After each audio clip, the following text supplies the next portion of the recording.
तो हेलो दोस्तों, स्वागत है आपका डीलेट के पार्ट 2 में। ठीक, आज हम रीजनिंग के 50 क्वेश्चनों को सॉल्व करने वाले हैं।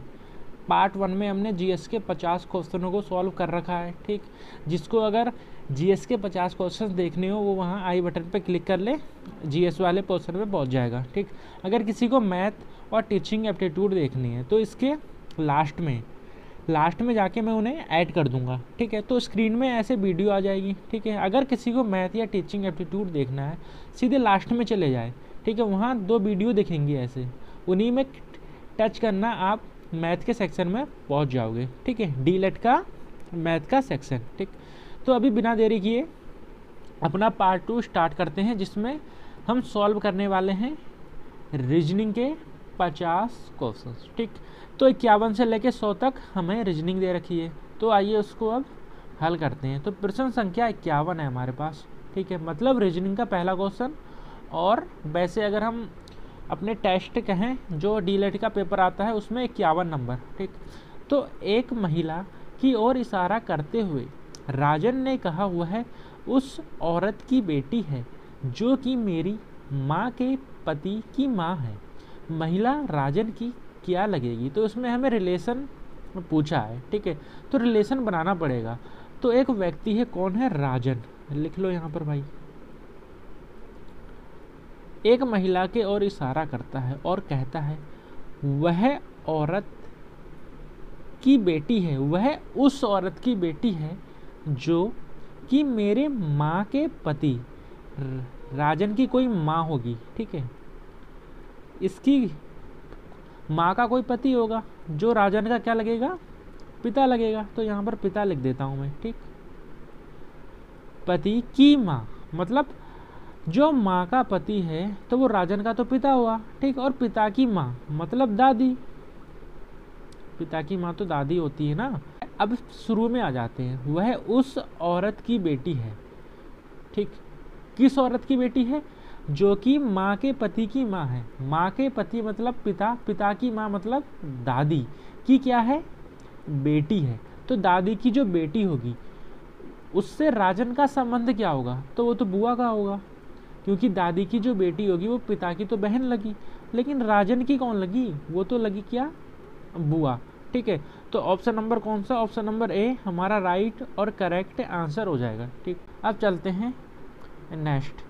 ये निर्देश दे रखा है प्रश्न संख्या 52 से 52 और 53। ठीक है, नीचे दिए गए सूचना को पढ़कर प्रश्नों के उत्तर दीजिए। ठीक, तो नीचे क्या लिखा है? किसी सांकेतिक भाषा में 481 का अर्थ है स्काई इज ब्लू, 246 मतलब 264 का अर्थ है सी इज डीप, और 698 का अर्थ है सी लुक्स ब्लू।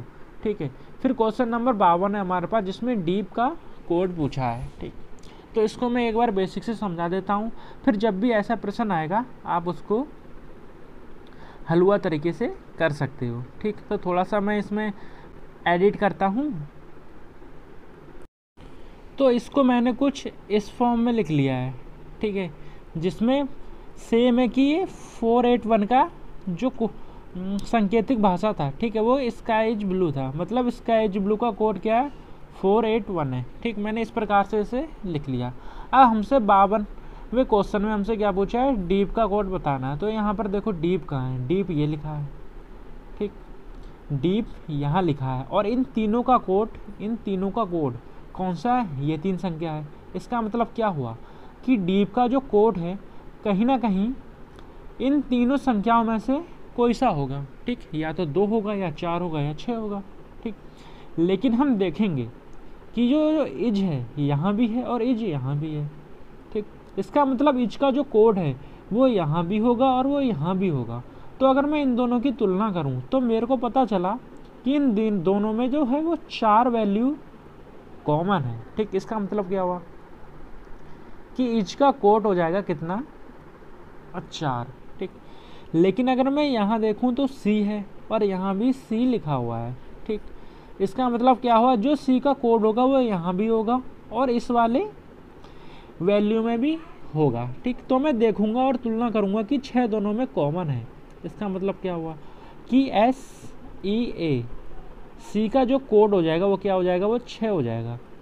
अभी मैंने शुरुआत में कहा था कि डीप यहाँ लिखा हुआ है, इसका मतलब क्या हुआ, इन तीनों में से कोई ना कोई डीप का कोड होगा। ठीक, अभी 4 तो हो गया है इच का और 6 हो गया है सी का, तो डीप का कौन सा हो जाएगा, ऑटोमेटिकली ये 2 हो जाएगा। ठीक, तो प्रश्न संख्या जो 52 है उसका आंसर हो जाएगा मेरा ऑप्शन नंबर बी। ठीक है, 2। अब चलते हैं आगे प्रश्न संख्या 53 में। ठीक, तो वो क्या कहता है, 53 कहता है कि लुक्स का कोड कौन सा है। तो लुक्स कहाँ पर लिखा हुआ है, ये जो ऊपर के जो जितना भी ये था ना, जो निर्देश हमें दे रखा था इतना सा, इसको मैंने यहाँ लिख लिया है। ठीक, तो उसकी कोई ज़रूरत नहीं है, हमें क्या लुक्स का कोड चाहिए। तो लुक्स कहाँ पर लिखा है, लुक्स तो लिखा है ये रहा।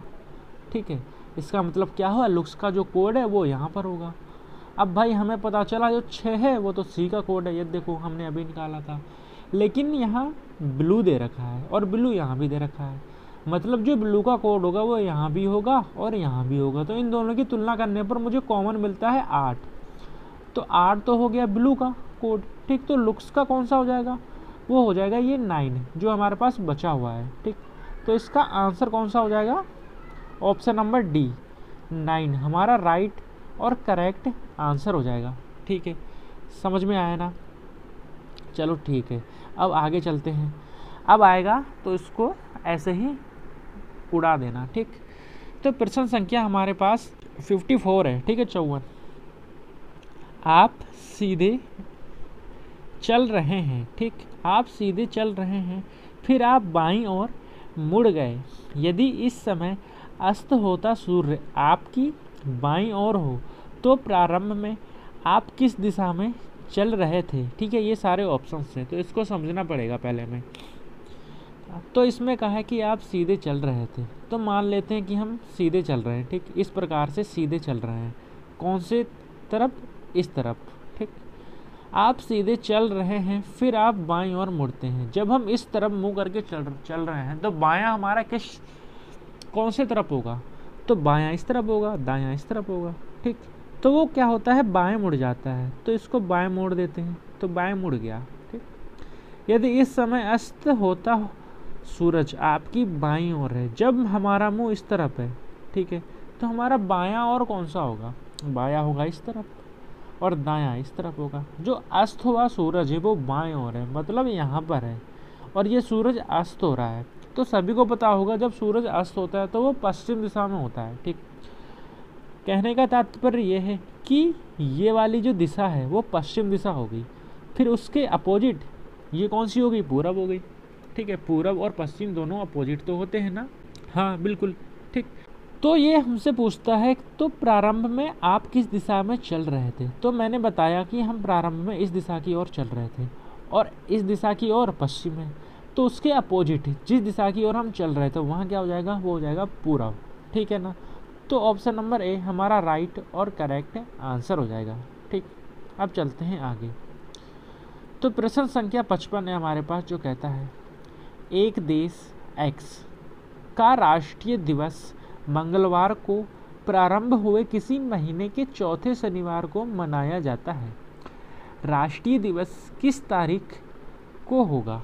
ठीक, तो इसको पहले अच्छे से समझेंगे फिर हल करेंगे। तो इसमें कहा है हमें कि कोई देश है, ठीक, एक्स नाम का देश है, उसका राष्ट्रीय दिवस कोई महीना है जो मंगलवार से स्टार्ट होता है। मंगलवार से स्टार्ट होने का मतलब क्या है कि जो महीने की 1 तारीख है उसको क्या होगा, मंगलवार होगा। 1 तारीख को क्या होगा, मंगलवार हो जाएगा। ठीक, फिर कहता है कि उस तारीख मंगलवार को प्रारंभ हुए किसी महीने के चौथे शनिवार को मनाया जाता है। जब 1 तारीख को मंगलवार है तो शनिवार कब होगा, तो मंगल। 2 को कौन सा होगा, बुधवार। 3 को कौन सा होगा, गुरुवार। 4 को शुक्रवार और 5 को क्या हो जाएगा, शनिवार हो जाएगा। तो पहला शनिवार तो हो जाएगा 5 तारीख को। ठीक, पहला शनिवार हो जाएगा 5 तारीख को, लेकिन हमें चौथे शनिवार में जाना है। ठीक है, तुम बेसिक समझो, जो 55 क्वेश्चन है उसमें क्या पूछा है कि चौथा शनिवार जो पड़ रहा है महीने में वो कौन सी तारीख को पड़ रहा है। ठीक, तो हमने पता किया कि 5 तारीख को तो शनिवार है, पहला शनिवार है।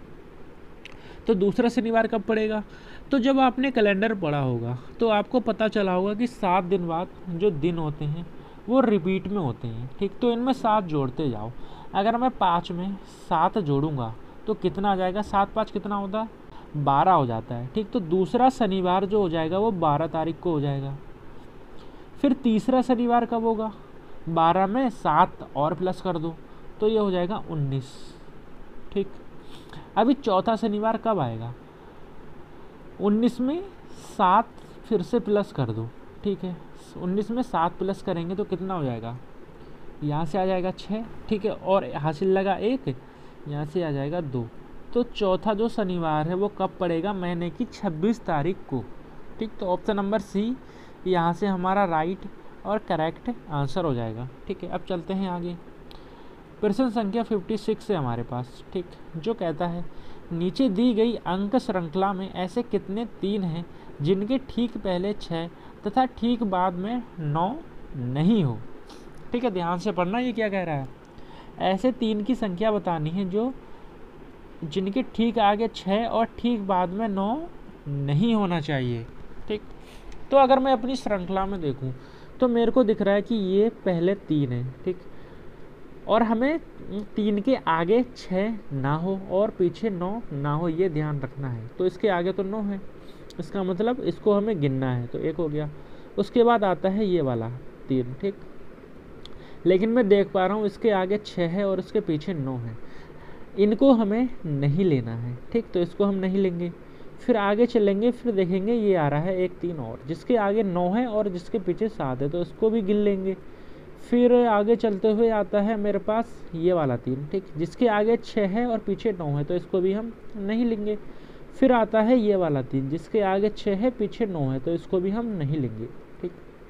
तो हमारे 3 की संख्या कौन सी हो जाएगी? पहला ये, दूसरा ये। तो 2 कहाँ लिखा है? ऑप्शन नंबर बी हमारा राइट और करेक्ट आंसर हो जाएगा, ठीक। अब चलते हैं आगे। प्रश्न संख्या 57 है हमारे पास, जो कहता है एक बस स्टैंड से प्रत्येक 55 मिनट पर दिल्ली के लिए बस रवाना होती है। पूछताछ क्लर्क ने एक यात्री को बताया कि एक बस 20 मिनट पहले ही छूटी है और अगली बस 10:35 पर जाएगी। पूछताछ क्लर्क ने यात्री को कितने बजे सूचित किया? ये रहे आपके सारे ऑप्शंस, ठीक। तो रीजनिंग का सवाल है, लेकिन इसमें थोड़ी सी कैलकुलेशन लगेगी हमारी, ठीक। तो इसको सॉल्व करते हैं। और मैंने आपके लिए यहाँ का जो इंग्लिश का पोर्शन था, ठीक, उसे साफ कर दिया, क्योंकि रीजनिंग और मैथ ऐसे सब्जेक्ट हैं जिनके रफ कार्य के लिए, कैलकुलेशन के लिए हमें जगह चाहिए होती है, ठीक। तो इसको सॉल्व करते हैं। तो प्रश्न कहता है कि जो 2 बसें हैं उसके बीच का अंतराल कितना है? 55। तो मान लेते हैं पहली बस ए है, दूसरी बस कौन सी है? बी है। अगर मैं ए और बी के बीच का अंतराल देखूँ तो वो आएगा 55 मिनट। कहने का तात्पर्य ये रहा, अगर बस ए 10 बजे चलेगी तो बस बी 10:55 पे चलेगी, ठीक है। ये इन दोनों के बीच का डिफरेंस दे रखा है, ठीक। अब प्रश्न कहता है कि पूछताछ क्लर्क ने एक यात्री को बताया कि एक बस 20 मिनट पहले जा चुकी है। तो पहले कौन सी होगी? ए बस, ठीक। तो जो ए बस है वो 20 मिनट पहले जा चुकी है। इसका मतलब क्या हुआ कि जो यात्री होगा वो क्लर्क से बस ए के जाने के 20 मिनट बाद मिला होगा, 20 मिनट बाद। तो मान लेते हैं यहाँ कहीं यात्री है, इसे बिंदु सी मान लेते हैं, ठीक। यहाँ कहीं यात्री है और यात्री क्लर्क से कब मिला? क्लर्क ने यात्री को टाइम कब बताया? जब ए छूट चुकी है उसके 20 मिनट बाद, ठीक। और प्रश्न कहता है जो अगली बस है, मतलब कि बस बी है, वो 10:35 पर जाएगी। ये टाइम दे रखा है हमें, बी का टाइम दिया है 10:35, ठीक। अगर मैं आपसे पूछूं कि बस बी 10:35 पर जाएगी तो बस ए कितने बजे गई होगी, तो आप झट से बता दोगे कि 10:35 में से हम 55 को माइनस करेंगे, ठीक है। 55 मिनट को माइनस करेंगे तो हमारे पास वो टाइम आ जाएगा जब बस ए छूटी होगी, ठीक। लेकिन उसे देखो, इसको 2 तरीके से सॉल्व कर सकते हैं। या तो तुम 10:35 से 55 मिनट माइनस कर लो, ठीक।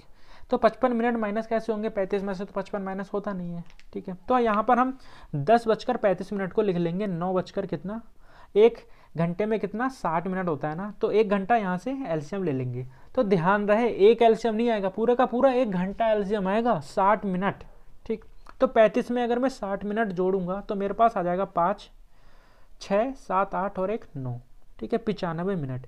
मतलब 10:35 को मैं 9:95 मिनट लिख सकता हूँ। ठीक, अब इसमें से 55 मिनट माइनस कर दूँ तो हमारे पास कितना आ जाएगा, ये आ जाएगा 9 यहाँ से आ जाएगा 0, 5, 6, 7, 8, 9, यहाँ से कितना आ जाएगा 4। मतलब जो ए का टाइम था जब ए छूट रही थी बस, तो उसका टाइम कितना हुआ 9:40 में। ठीक, 9:40 में बस ए छूट रही थी। तो यात्री क्लर्क से कब मिला है, जब बस ए छूट गई उसके 20 मिनट बाद, और बस ए कब छूटी है वो 9:40 पर। तो इसमें 20 मिनट और प्लस कर देंगे तो हमारे पास कितना आ जाएगा 9:60, जिसे हम 10 बजा मान सकते हैं। ठीक है, मान क्या 9:60 मतलब 10 बज चुके हैं पूरे। Option number C. ठीक, एक तरीका और है, बताने की कोई ज़रूरत नहीं है, क्योंकि अगर तुम यहाँ से ए और सी का टाइम निकाल लो डिफरेंस, ठीक है, फिर यहाँ से सी और बी का टाइम निकाल लो। ठीक, सी और बी का टाइम निकलेगा 35 निकल जाएगा डायरेक्ट, फिर हम 10:35 में से सीधे 35 माइनस कर सकते हैं, तब भी हमारा ऑप्शन नंबर सी 10 बजे यात्री का क्लर्क से मिलने का टाइम आ जाएगा। ठीक है, समझ में आ गया होगा। अब चलते हैं आगे।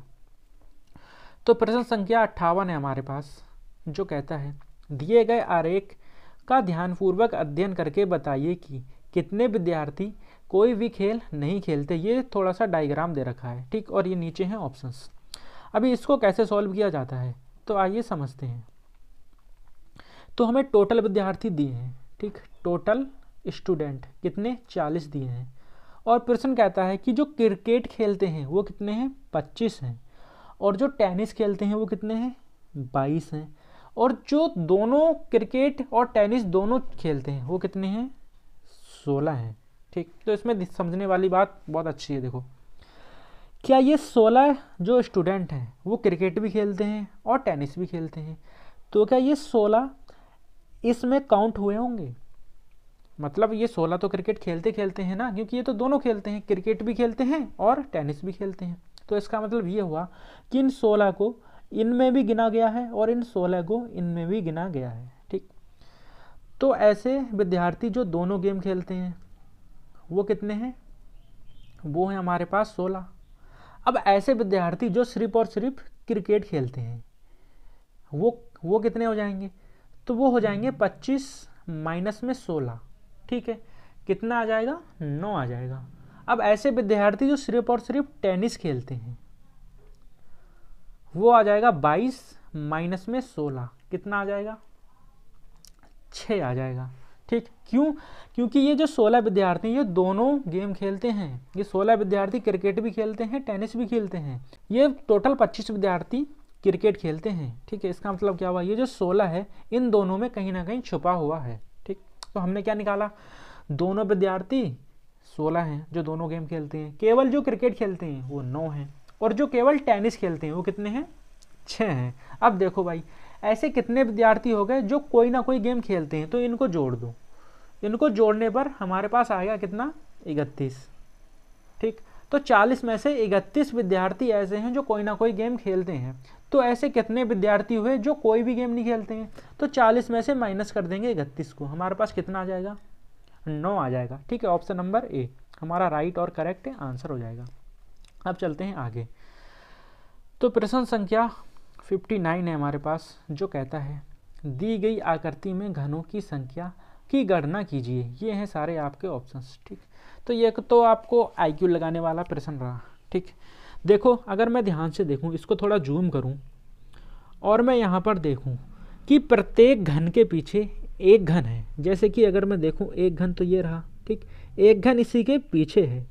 ठीक, वैसे भी अगर मैं यहाँ देखूं तो एक घन ये है इसके पीछे है, और यहाँ भी देख पा रहा हूँ कि एक घन ये है एक घन इसके पीछे है। कहने का तात्पर्य ये है कि प्रत्येक लाइन में हमारे पास 2 घन दिए हुए हैं। ठीक, तो हम क्या करेंगे, हम सीधे सीधे कुछ नहीं करेंगे, इनके ऊपर जितनी भी घने हैं ठीक उनको गिन लेंगे और उनको दोगुना कर देंगे, वही हमारा आंसर हो जाएगा। ठीक, तो पहले गिनते हैं कि इस वाले में आखिर कितने घन हैं। ठीक, तो ये हो जाएगा, देखो इसको थोड़ा जूम करता हूँ।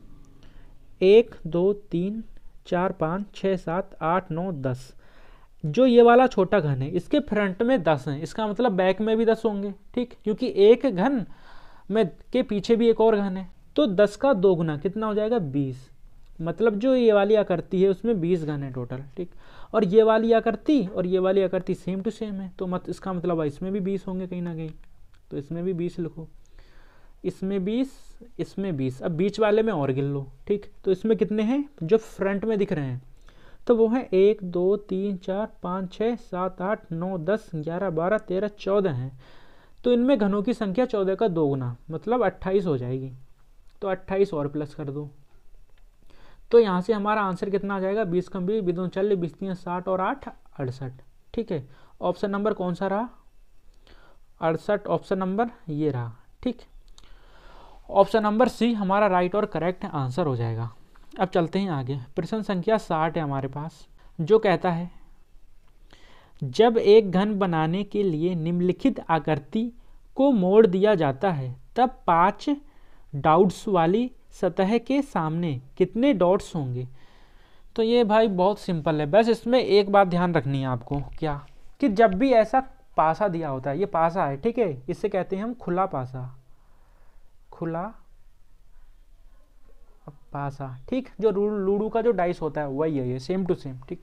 जब भी हमें ऐसी आकृति दी होती है तो ध्यान रहे कि जो पहली आकृति होगी उसके अपोजिट में हमेशा एक आकृति छोड़ के, जैसे कि ये जो आकृति है मैंने बीच में एक आकृति छोड़ दी और दूसरी आकृति ले ली, ठीक है, ये दोनों क्या होंगी एक दूसरे के अपोजिट होंगी, ठीक।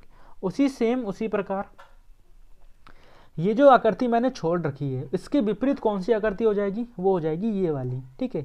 एक आकृति छोड़ के दूसरी आकृति एक दूसरे के विपरीत होती है, ठीक।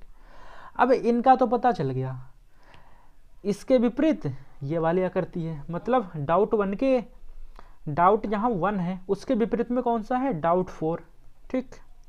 और जो डॉट्स कह रहा हूँ डॉट्स, ठीक, डॉट्स 2 है उसके विपरीत में क्या है 6। बाकी हमारे पास क्या बचा, ये जो कोने में जो 2 डिब्बे दिख रहे हैं, जो बचे हुए कोने में 2 डिब्बे दिख रहे हैं ये एक दूसरे के अपोजिट हो जाते हैं अपने आप। तो यहाँ से 3 के विपरीत क्या हो जाएगा 5 हो जाएगा। अब हमसे क्या पूछा है कि 5 डॉट्स वाले मतलब ये वाला जो डिब्बा है इसके विपरीत कौन सा होगा, तो जाहिर सी बात है वो कौन सा हो जाएगा ये वाला, क्योंकि ये दोनों सबसे अलग दिख रहे हैं ना बाहर को, तो ये दोनों एक दूसरे के विपरीत हो जाते हैं। तो 5 के विपरीत कौन सा 3 हो जाएगा। तो ऑप्शन नंबर सी इस प्रश्न का राइट और करेक्ट आंसर हो जाएगा, ठीक। अब चलते हैं आगे। प्रश्न संख्या 61 है हमारे पास, जो कहता है दी गई आकृति में त्रिभुजों की संख्या ज्ञात कीजिए। अब ये तो भाई आपका देखने का नज़रिया है कि आप इसमें क्या देखते हैं और कितने त्रिभुज काउंट करते हैं, ठीक। तो आइए जरा हम साथ साथ इसको काउंट करते हैं और देखते हैं कितने त्रिभुज होंगे, ठीक। तो अगर मैं पहले ये वाला त्रिभुज लूँ, ठीक है, ये वाला त्रिभुज, ठीक, तो इसके अंदर ये बना हुआ है, इसका तात्पर्य क्या है, ये कुछ इस प्रकार से बना हुआ है, ठीक है। जहां मैंने ये लिया है ना नीला नीला, वो कुछ इस प्रकार से बना हुआ है, ठीक। और इसमें याद रख लेना कितने होते हैं, इसमें 8 त्रिभुज होते हैं। जब भी ऐसी आकृति दी हो हमें, ठीक, हमें झट से दिमाग में बत्ती जल जानी चाहिए, क्या कि इसमें कितने 8 त्रिभुज होते हैं। कैसे होते हैं वो गिनेंगे तो अभी बहुत टाइम लग जाएगा, ठीक। बस याद रख लो इसमें 8 होते हैं। फिर यहाँ देखो एक और है सेम टू सेम, ठीक है, ऐसी आकृति 2 मिल गई मेरे को। इसका मतलब क्या हुआ, हमें कितना 8 प्लस में 8 बराबर 16 त्रिभुज मिल चुके हैं, ठीक। 16 त्रिभुज मिल चुके हैं। अब देखो एक आकृति ये रही हमारे पास बड़ी वाली, ये देखो सेम टू सेम हुआ ना, सेम टू सेम इस प्रकार की आकृति बन रही है, तो 1 8 और आ जाएगा हमारे पास, ठीक है, ये आ गया। अभी और देखो एक त्रिभुज ये वाला बचा हुआ है, एक त्रिभुज ये बचा है, एक ये वाला बचा है, एक ये वाला बचा है, जिसको हमने अभी तक नहीं गिना है, तो 4 और हो जाएंगे, ठीक। अब गिनो कितने त्रिभुज हो गए हमारे पास, 16 ये हुआ, 8 ये हुए, 4 हुए ये हुए, ठीक। तो कितने हो जाएंगे, 8 या 24, 25, 26, 27 और कितना 28 हो जाएंगे टोटल।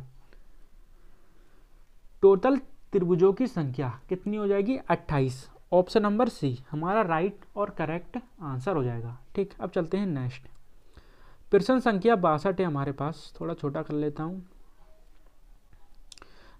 जो कहता है इस प्रश्न में P, X, Y और Z एक पेपर के टुकड़ों, ठीक है। ये आपको बेसिक से समझा देता हूँ। इसमें बस ये कहा गया है कि ये कोई पेपर है, ठीक।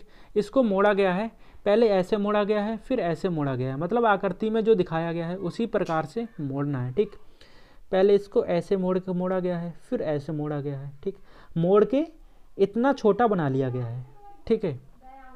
अभी इसको क्या किया गया है, कैंची से काटा गया है, ठीक। कैंची से काटा गया है। अब इसको जब वो खोलेंगे तो कैसा आकृति बनेगी, कागज की कैसी आकृति बनेगी, ठीक है, हमें यही बताना है। तो देखो यहाँ पर ये कुछ इस प्रकार का है, ठीक। त्रिभुज को जो पेपर है हमारा उसको मोड़ के कुछ इस प्रकार की आकृति बनाई है, और यहाँ पर यहाँ इसको काटा है और यहाँ से ये इसको काटा है, ठीक। तो देखो जब इसको खोलेंगे तो ये कहीं ना कहीं पेपर ऐसा रहेगा, ठीक। और इसके एक कोने को काटा गया है, फिर वहाँ पर ये वाला कोना को कैंची से काटा गया। इसका मतलब क्या हुआ कि पेपर के कहीं ना कहीं यहाँ और यहाँ कट लगा होगा। तो ऑप्शन है हमारे पास 4। अब देखो इसमें कौन सा ऐसा पेपर है जिनके नीचे 2 कट लगे हुए हैं किनारे से थोड़ा सा छोड़कर। तो हमें दिखेगा कि ऑप्शन नंबर सिर्फ बी है ऐसा पेपर जिसमें कि कट लगे हुए हैं छोड़कर, ठीक। क्योंकि हम इसको खोलेंगे तो ये ऐसे हो जाएगा, ठीक। फिर ये वाला कट यहाँ आ जाएगा, ठीक है, और ये वाला कट यहाँ पहुँच जाएगा। तो एक कट यहाँ होना चाहिए, एक कट यहाँ होना चाहिए, और इसको कोने को छोड़कर। तो वो सिर्फ आकृति बी है जिसमें ये हमें पता चल रहा है, ठीक। अब चलते हैं आगे। तो प्रश्न संख्या 63 है हमारे पास, जो कहता है इस प्रश्न में आपको अंग्रेजी वर्णमाला के अक्षर पर संख्याओं का संयोजन दिया गया है। उस विकल्प को चुने जो दिए गए संयोजन के जल प्रतिबिंब को दिखाता है। तो हमें कुछ नहीं करना, सिर्फ और सिर्फ जल प्रतिबिंब दर्शाना है, ठीक है। तो हमारे पास क्या लिखा हुआ है, U है, ठीक, और यहाँ से 4 है, P है, 1 है, ठीक है, और क्या है 5 है, B है, और 7 है, ठीक। जल प्रतिबिंब मतलब यहाँ जल है और इसका प्रतिबिंब जल पे बनेगा। तो जल पे इसका प्रतिबिंब कैसा बनेगा, वो कहीं ना कहीं उल्टा बन जाता है, ठीक। तो इसी ऑप्शंस में देख लेते हैं, ऑप्शंस के अकॉर्डिंग इसको ऑप्शंस हम लगा देंगे, ठीक। तो यहाँ देखो U उल्टा होगा तो सभी में समान U है, ठीक। फिर 4 को उल्टा करेंगे तो वो कैसा दिखेगा। तो यहाँ देखो ये वाला तो होगा नहीं, ये वाला क्यों, क्योंकि यहाँ पर जो 4 है इसको उल्टा तो किया गया है, लेकिन जो 4 का ये उभरा हुआ भाग है इसको उस साइड कर दिया गया है, ठीक। तो ऑप्शन ए हमारा कट हो गया। बाकी तीनों में 4 की संख्या जो है सेम दे रखी है, आकृति मतलब सेम दे रखी है। फिर अगर हम यहाँ पर देखें P है, P को अगर हम उल्टा करेंगे तो वो कुछ इस प्रकार से होगा, ठीक। इसका मतलब क्या हुआ कि B भी अब हमारा नहीं होगा, क्योंकि B में जो P है वो क्या दे रखा है, वो उल्टा दे रखा है, ठीक।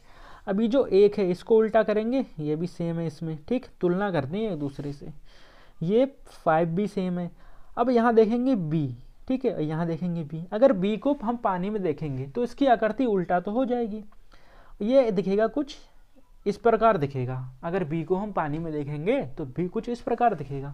तो A और B तो पहले कट चुके हैं। अब देखो C और D में इस प्रकार से कौन सा वाला B दिख रहा है, तो हमें पता चलेगा कि इस प्रकार से केवल और केवल C में जो B है वो दिख रहा है, ठीक। तो हमारे इस प्रश्न का आंसर हो जाएगा ऑप्शन नंबर सी, ठीक है ना। अब चलते हैं आगे। तो प्रश्न संख्या 64 है हमारे पास, जो कहता है, इसको थोड़ा छोटा कर लेते हैं।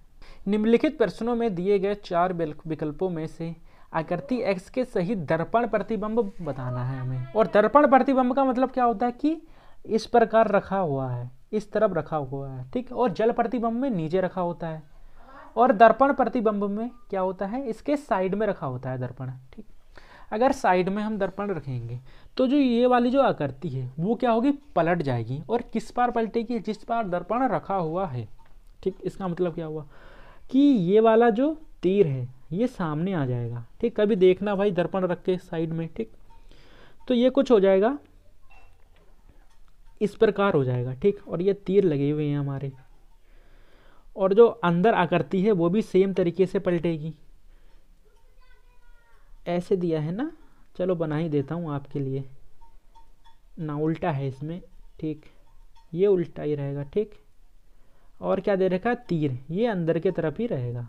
तो ऐसी आकृति कहाँ है, देखो इसमें छाटो।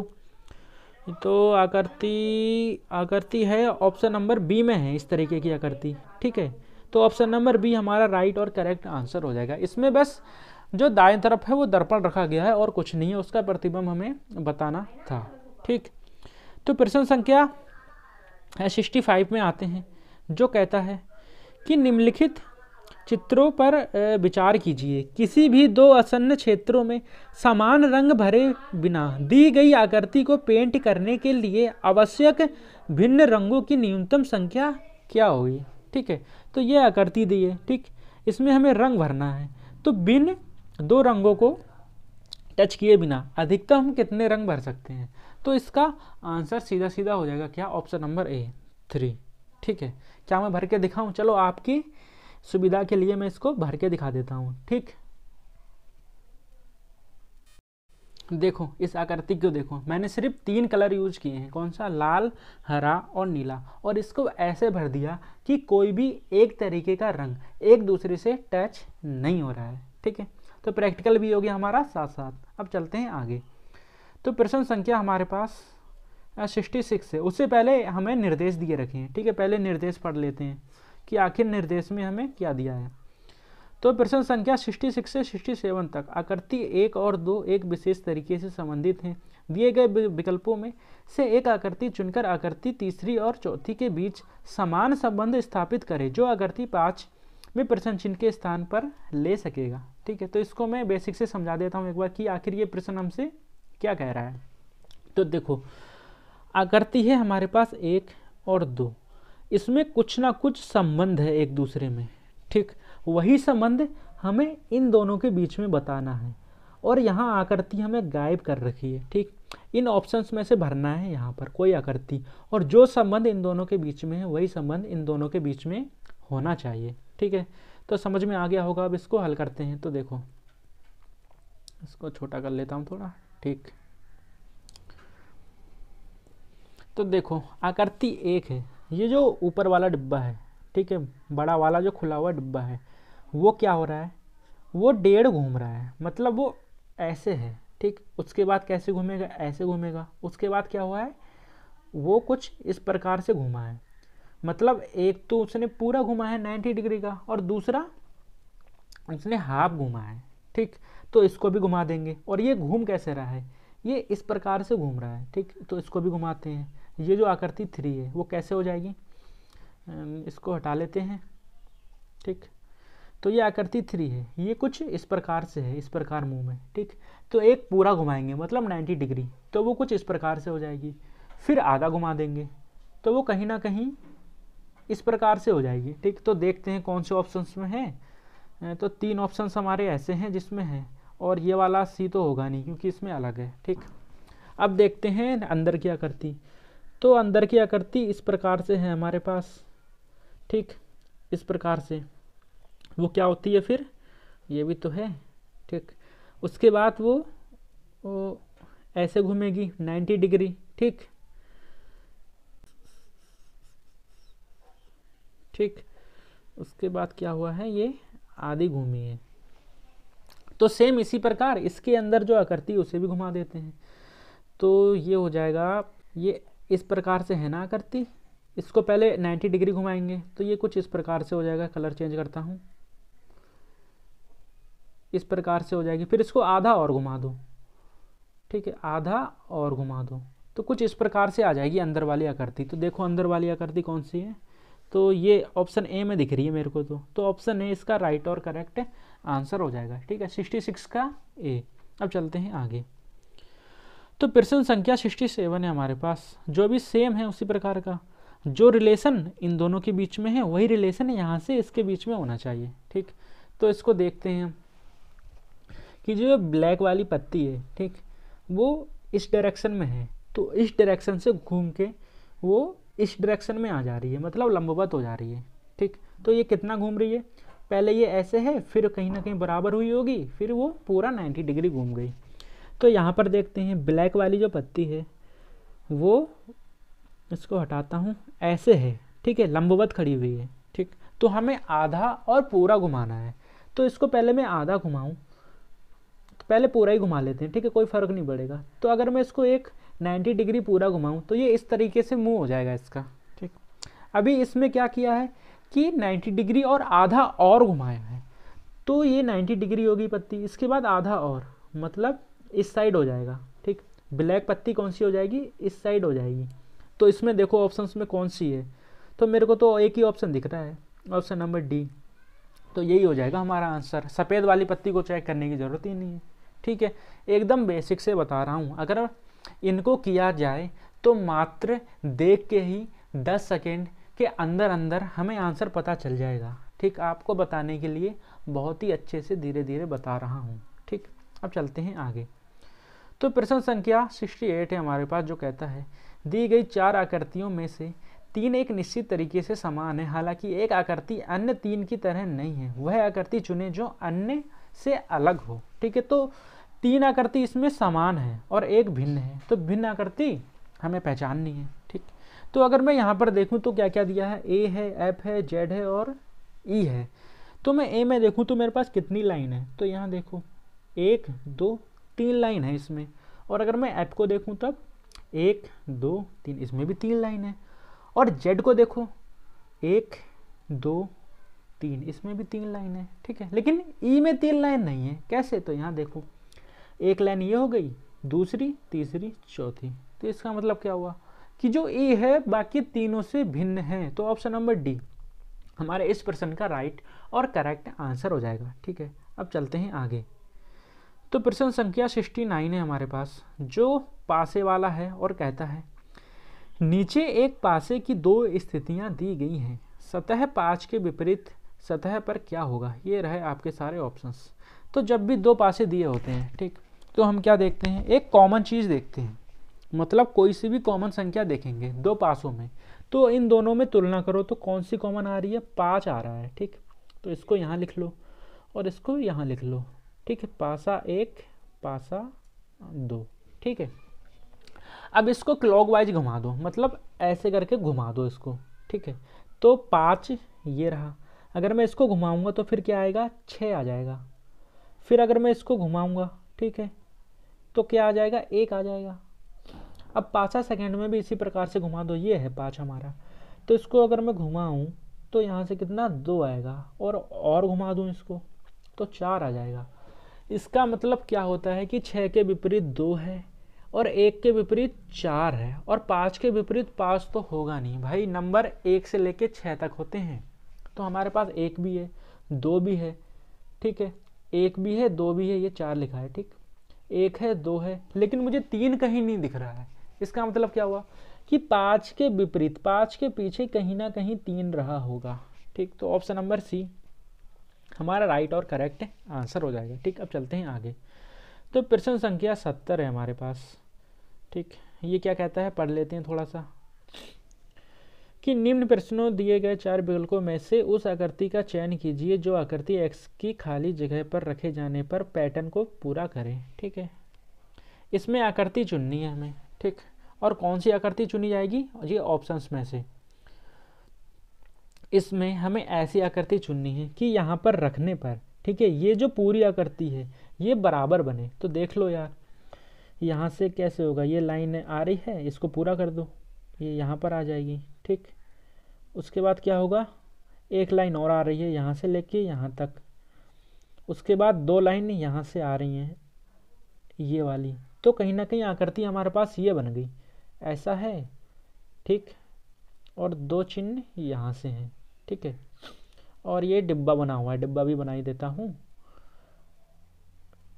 ये इस प्रकार की आकृति है। तो इस प्रकार की आकृति तुम्हें कहाँ दिख रही है, तो ये दिख रही है हमें ऑप्शन नंबर सी में, ठीक। तो ये हमारा राइट और करेक्ट आंसर हो जाएगा। 70 का कौन सा, ऑप्शन नंबर सी। अब चलते हैं आगे। तो प्रश्न संख्या 71 भी हमारे पास सेम टू सेम ऐसा ही है। हमें यहाँ पर क्या करनी है, तुलना करनी है किस किस की। जैसा ये वाली आकृति इस वाली आकृति के सेम टू सेम है, वैसे ये वाली आकृति और ये वाली आकृति सेम टू सेम होंगी। ठीक, तो यहाँ पर देखो भाई क्या हो रहा है, ये यहाँ से जा रहा है। ठीक, तो कहीं ना कहीं इसमें भी यहाँ से जाएगा, तो ये बन जाएगा एक तो ऐसे, इसमें नहीं है, ये नहीं होगा, इसमें भी नहीं है, इन दोनों में से कोई होगा, या तो होगा सी या तो होगा डी। ठीक, इसको थोड़ा छोटा करता हूँ, या तो होगा सी या होगा डी। इसमें डिफरेंस देखो, इसमें यहाँ से जा रही है लाइन, लेकिन इसमें कहाँ से, बीच से आ रही है, तो ऑप्शन नंबर डी हो जाएगा हमारा राइट और करेक्ट आंसर। ठीक है, जब भी ऐसा प्रश्न देता है हमें आकृति देख लेनी है। ठीक, यहाँ पर अगर बनाओगे तो कंफ्यूज हो जाओगे, आकृति देखना और फिट करके देखना, जो आकृति फिट बैठती है वही हमारी राइट और करेक्ट आंसर हो जाएगा। ठीक, तो ऑप्शन नंबर डी। अब चलते हैं आगे, प्रश्न संख्या 72 है हमारे पास, जो क्या कहता है, नीचे दी गई आकृति की में परिवर्तन का तार्किक क्रम क्या होगा। तो नीचे कुछ ऑप्शंस दिए हैं यार, जो कहता है भाई ये गुड़िया दे रखी है 4, पहले गुड़िया कैसे थी, तो पहले गुड़िया ऐसे थी। ठीक, उसके बाद उसके सिर पे एक खाली ढक्कन रखा गया, उसके बाद क्या हुआ, उसे रंगा दिया गया, और उसके बाद रंगाने के बाद उस ढक्कन में पौधा रख दिया गया। तो हमारा तार्किक क्रम क्या हो जाएगा, तो ये हो जाएगा सी बी डी और ए। सी बी डी बी ए कहाँ पर है, ऑप्शन नंबर ए रहा इसका राइट और करेक्ट आंसर। ठीक है, ये तो सबसे सरल लग रहा है मेरे को, आज अभी तक का सबसे सरल प्रश्न था ये। ठीक, अभी ये क्या कहता है, इसको पढ़ लेते हैं। तो एक ठोस घन जिसकी प्रत्येक भुजा 8 सेंटीमीटर है के विपरीत सतह के जोड़ पर लाल, नीले और काले रंग किए गए हैं, फिर इसे प्रत्येक 2 सेंटीमीटर भुजा की घनाकार ब्लॉकों में काटा गया है। ठीक, ये तो प्रश्न हुआ। नीचे कहीं आंसर, प्रश्न संख्या 73, कितने घनों की कोई भी सतह रंगीन नहीं है। ये क्या पूछा है भाई, इतना टफ भी आता है क्या। तो यहाँ पर देखो इसको कैसे गिनते हैं, इसको सिर्फ 2 भागों में गिनो। ठीक, जैसे कि इनको गिन लो, 1 2 3 4 5 6 7 8 9 10 11 12 13 14 15 16। ठीक है, ये कितने हैं, 16 डिब्बे हैं, या फिर क्या हो 16 लाइन है। ठीक, 16, और प्रत्येक डिब्बे के नीचे 1 2 3 और हैं। ठीक, मतलब ये ऐसे करके अगर मैं गिनूं तो 4 डिब्बे हैं, और मैं ऐसे करके गिनूं तब भी 4 डिब्बे हैं। ठीक, तो एक लाइन में 4 डिब्बे हो गए, तो 16 लाइन में कितने हो जाएंगे, 4 से मल्टीप्लाई कर देंगे, 16 चक्कों में 64। पहले तो तुम ये देखो भाई, अगर कभी पूछ लिया कि ऐसा जो घन दिया है उसमें छोटे छोटे जो डिब्बे हैं वो कितने हैं, तो कैसे गिनोगे, तो पहले ये वाले डिब्बे गिनने हैं, फिर ये ऊपर जितने भी डिब्बे हैं वो गिनने हैं। ठीक, ये लाइन में 4 हैं और टोटल ये 16 हैं, तो 16 से 4 की मल्टीप्लाई हो जाएगी, 16 चक्को 64। तो ये पूरा सा जो घन है इसमें छोटे छोटे 64 डिब्बे हैं। ठीक, कभी कभार पूछ लिया तो ये अब काम आएगा। अब हमसे पूछा है कितने घनों की कोई भी सतह रंगीन नहीं है। चलो इसको ठीक से समझते हैं। ठीक, कैसे निकालेंगे, इसको साफ करता हूँ, इसको नंबर डालो, 1 2 3 4 5 6 7 8 9 10 11 12 13 14 15 और 16। ठीक, ये वाला जो डिब्बा है, ठीक है, इसके नीचे के चारों डिब्बे रंगीन हैं। ये जो पूरी लाइन के ये डिब्बे हैं, इसके नीचे के सारे डिब्बे रंगीन हैं, ये मानते हो ना। चलो ठीक, बाकी ये वाली जो लाइन है उसके भी चारों डिब्बे और जिसके इसके नीचे जितने भी डिब्बे हैं वो सारे रंगीन हैं, ये भी मानते हो ना। ठीक, ये वाले जो डिब्बे हैं और ये वाले जो डिब्बे हैं, इनके नीचे जितने भी डिब्बे होंगे वो सारे रंगीन होंगे, ये तो मानते हो ना। ठीक, अब बचे हमारे पास 6 7 10 और 11, ये 4 डिब्बे बचे हमारे पास,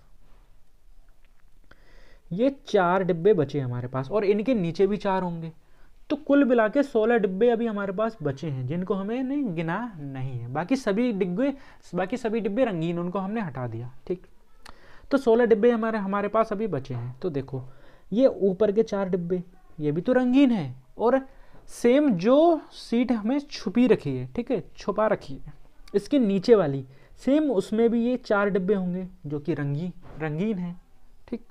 तो 4 डिब्बे ये ऊपर के और 4 डिब्बे नीचे के, ये और घटा दो, मतलब 16 में से 8 और घटा दो, तो हमारा आंसर क्या आ जाएगा 8। ये 8 ऐसे डिब्बे हैं जो रंगीन नहीं होंगे, ठीक है। तो 73 का ऑप्शन कौन सा हो जाएगा हमारा, ऑप्शन नंबर सी हमारा राइट और करेक्ट आंसर हो जाएगा, ठीक है ना। समझ में आया। हमें क्या करना है, इन्हें छोड़ दो, बस ये ऊपर वाले डिब्बे लो, ठीक। हमें पता है एक डिब्बे के नीचे 4 डिब्बे हैं, बस बात खत्म। अब चलते हैं प्रश्न संख्या 74 में। ये क्या कहता है, ये कहता है कितने घनों की केवल 2 सतहें रंगीन हैं। तो यहाँ देख लो भाई, इसी में देख लो, ठीक, कितने घनों की सिर्फ और सिर्फ 2 सतहें रंगीन हैं। तो देखो कहीं ना कहीं ये वाला घन, ठीक, ये वाला घन और ये वाला घन की ही 2 सतहें रंगीन होंगी, ठीक है। इस वाले घन की और इस वाले घन की ही तो होंगी, क्योंकि ये कॉमन आ रही है ना 2 सतहें, ये वाली और ये वाली, तो ये दोनों 2 सतह हो गई, ठीक। 2 घन ये हो गए, 2 घन ये वाले हो गए, ठीक। 2 घन ये वाले होंगे, 2 घन ये वाले होंगे, मतलब 4 यहाँ से आ गए, 4 पीछे से आ जाएंगे, तो टोटल कितने हो गए, 8 हो गए, ठीक। 2 2 4 यहाँ से और 2 ये वाले और 2 इसके पीछे, ठीक, 8 हो गए। बाकी लो 2 ये वाला घन, ठीक है, और 2 ये वाले घन ले लो, तो 2 और 2 4 ये हो गए, फिर 4 इसके पीछे होंगे, ठीक। तो कितना, प्लस में 8। अब देखो ये वाला घन भी तो रह गया, इनकी भी तो 2 सतह रंगीन है और एक स्पार है, ठीक, 2 स्पार हैं, 2 स्पार हैं, और 2 ही 2 नीचे भी होंगे जो हमें दिखाई नहीं दे रहे हैं। तो 8 प्लस में और कर दो, तो हमारे पास क्या आ जाएगा, 24 आ जाएगा। तो ऑप्शन नंबर कौन सा, ऑप्शन नंबर डी हमारा राइट और करेक्ट आंसर हो जाएगा, ठीक है। क्या फिर से गिन के दिखाऊं आपको, इसको क्लियर कर देता हूं, एक बार और दिखाता हूं गिन के, ठीक, क्योंकि ये हार्ड है और हार्ड प्रश्न क्या होता है ज़्यादातर छोड़ देते हैं, लेकिन हम हार्ड को नहीं छोड़ेंगे, हार्ड को ही करेंगे, ठीक। तो यहाँ देखो 1 2 3 4 5 6 7 8 हो गए, 8 पीछे होंगे, ठीक है। तो 16 तो ये हो गए, बाकी 1 2 3 4 और 4 नीचे होंगे, 16 प्लस में 8 बराबर में 24। अब की इस बार समझ में आ गया होगा, आशा करता हूँ, ठीक। अब चलते हैं प्रश्न संख्या 75 में। ये क्या कहता है, कितने घनों में 3 रंग सतहें हैं। तो यहाँ देख लो यार, ये तो सिंपल है, 3 रंग किस में है, सिर्फ जो कोने में लगे हुए हैं, ठीक है, जो घन कोने में लगे हैं सिर्फ उसी में 3 कलर हैं, ठीक। तो गिन लो यार, कोने तो तुम गिन सकते हो, कोई भी घनाभ है हमारे पास उसमें कितने कोने होते हैं, ये घनाभ दे रखा है हमारे पास, घनाभ में कितने कोने होते हैं ये तो बच्चे को पता होता है। गिनो देखो 1 2 3 4 5 6 7 8 कोने होते हैं। तो 75 का आंसर कौन सा हो जाएगा, ऑप्शन नंबर डी 8 हो जाएगा, ठीक है, सिंपल था। अब चलते हैं आगे। तो प्रश्न संख्या 76 है हमारे पास, जिसमें क्या करना है, ये डिब्बे के अंदर ये कुछ आकृति दे रखी हैं, ठीक, इसको मिला के कोई एक आकृति बनाना है जो इन चारों में से बन जाए, ठीक। तो यहाँ पर देख लो भाई, बनाते हैं, इसमें डॉट है लेकिन इसमें डॉट नहीं है, ये तो नहीं बनेगा, ठीक।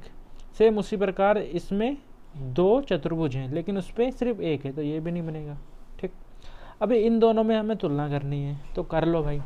देखो इसमें तो सिंपल सा चतुर्भुज दे रखा है, या फिर मैं कहूँ तो 1 2 3 4 5 त्रिभुज दे रखे हैं, ठीक, इसमें 5 त्रिभुज दे रखे हैं, तो ये भी नहीं होगा। तो हमारे पास क्या बचा, ऑप्शन नंबर सी, ठीक है, यही हमारा राइट और करेक्ट ऑप्शंस हो जाएगा। तो देखो 1 2 3 त्रिभुज दे रखे हैं, तो 1 2 3 त्रिभुज होगा ना हमारे पास। उसके बाद एक चतुर्भुज दे रखा है जो इस प्रकार से रखा हुआ है, और वो ये रहा, और ये काली बिंदु ये दे रखी है, ठीक। तो हमारा राइट और करेक्ट आंसर कौन सा हो जाएगा, ऑप्शन नंबर सी, ठीक है, ये वाला। अब चलते हैं आगे। तो प्रश्न संख्या 77 है, जिसमें भी हमें क्या करना है, ये जो 1 2 3 4 5 ये जो डिजाइन दे रखे हैं इनको जोड़ के ये जो नीचे को हमारे पास ऑप्शंस हैं, ठीक, उसमें से कोई एक ऑप्शंस बनाना है। तो ये तो भाई नज़रिए का बात है, ठीक, जिसकी नज़र पड़ गई वो बना ले जाएगा, जिसकी नज़र नहीं पड़ी वो नहीं बना पाएगा। तो मैं इसका आंसर बता देता हूँ, इसका आंसर है ऑप्शन नंबर ए, ठीक है। आपको क्या करना है, आपको मिलाना है कि ये वाला जो है वो कहाँ पर है, यहाँ पर इसमें, ठीक। तो ये अंदर की ओर झुका हुआ है ना, तो यहाँ देखो ये हो गया, ये दो ये हो गए, ठीक। उसके बाद ये वाला कौन सा हुआ, ये हो गया, और ये वाला पार्ट्स हो गया, ठीक है। ये 5 पार्ट्स को मिलके एक गोल घेरा बनाया गया है, ठीक। तो ऑप्शन नंबर ए इसका राइट और करेक्ट आंसर हो जाएगा। अब चलते हैं आगे, इसमें क्या निर्देश दे रखा है पढ़ लेते हैं। तो प्रश्न संख्या 78 से 79 तक नीचे दी गई श्रृंखला की छूटी हुई आकृति को उत्तर आकृति से चुनिए, छूटी हुई आकृति को भरनी है। तो प्रश्न संख्या 78 है जिसमें ये 3 दे रखे हैं और चौथी यहाँ पर कुछ हमें भरनी है, ठीक। तो यहाँ देखेंगे ये कैसे हो रहा है। तो ये जो आकृति है सेम आकृति है दोनों तीनों में, ठीक। इसका मतलब चौथे में भी सेम टू सेम आएगी, और ऑप्शन में भी हमें देखने के लिए मिल रहा है कि सेम टू सेम है, ठीक। लेकिन यहाँ पर कुछ ट्विस्ट हो रहा है। वो क्या हो रहा है कि ये इसकी ये नुकनी है ये घूम रही है, मतलब ये जो पूरी आकृति है ये कहीं ना कहीं घूम रही है। ये नुकनी इस साइड आ गई, देखो इस वाली आकृति में है ना, फिर ये वाली नुकनी क्या होती है ऊपर चले जाती है इस साइड। इसका मतलब क्या हुआ कि ये जो पूरी आकृति है ये क्लॉकवाइज घूम रही है, ठीक। अभी देखो हमारे पास ये आकृति है, इसके बाद कौन सी आकृति आएगी हमें यही बताना है। तो ये इस प्रकार से घूम रही है ना क्लॉकवाइज, तो इसको भी घुमा दो। तो इसको अगर घुमाएंगे तो ये नोक है काली काली, ये कहीं ना कहीं इस साइड आ जाएगी, ठीक। तो ऑप्शन में देखो सिर्फ एक ऑप्शन ऐसा है जिसकी नोक ऊपर को है और इस साइड है, ठीक। तो ऑप्शन नंबर डी इसका राइट और करेक्ट आंसर हो जाएगा, ठीक। अब चलते हैं आगे। तो प्रश्न संख्या 79 है हमारे पास, जो कहता है प्रश्न आकृति, ठीक है। ये भी सेम प्रश्न है, इसमें भी क्या करना है, इस आकृति से ये वाली आकृति बनी है, इससे ये वाली बनी है, अब इसके बाद कौन सी बनेगी, ठीक। तो यहाँ पर ध्यान दो कि ये जो आकृति है ये आपस में क्या हो रही है घूम रही है। ये वाला जो डंडा है, ठीक, ये घूम के नीचे आ गया है, फिर उसके बाद इस साइड में आया है, अब कहाँ जाएगा, कहीं ना कहीं वो ऊपर चला जाएगा, ठीक है। ये वाला जो डंडा है वो अब कहाँ चला जाएगा, ऊपर चला जाएगा, ठीक है। तो कौन से हुए, ये दो तो होंगे नहीं, इसको पहले से हटा दो, ठीक। आकृति में कोई चेंज नहीं है, देखो। लेकिन ये जो आकृति है ये नीचे आई है, और जो इसके ये अंदर के जो अंदर है, ठीक, ये जो साइन ये जो इस प्रकार से बना है ना, ये जो पहली आकृति है इसमें अंदर की ओर है, लेकिन दूसरी आकृति में क्या हो जाता है, ये जो साइन है बाहर की ओर हो जाते हैं, ठीक। उसी सेम प्रकार तीसरी वाली आकृति में फिर से अंदर की ओर हो जाती है, तो चौथी में कहाँ हो जाएंगे, वो बाहर की ओर हो जाएंगे, ठीक।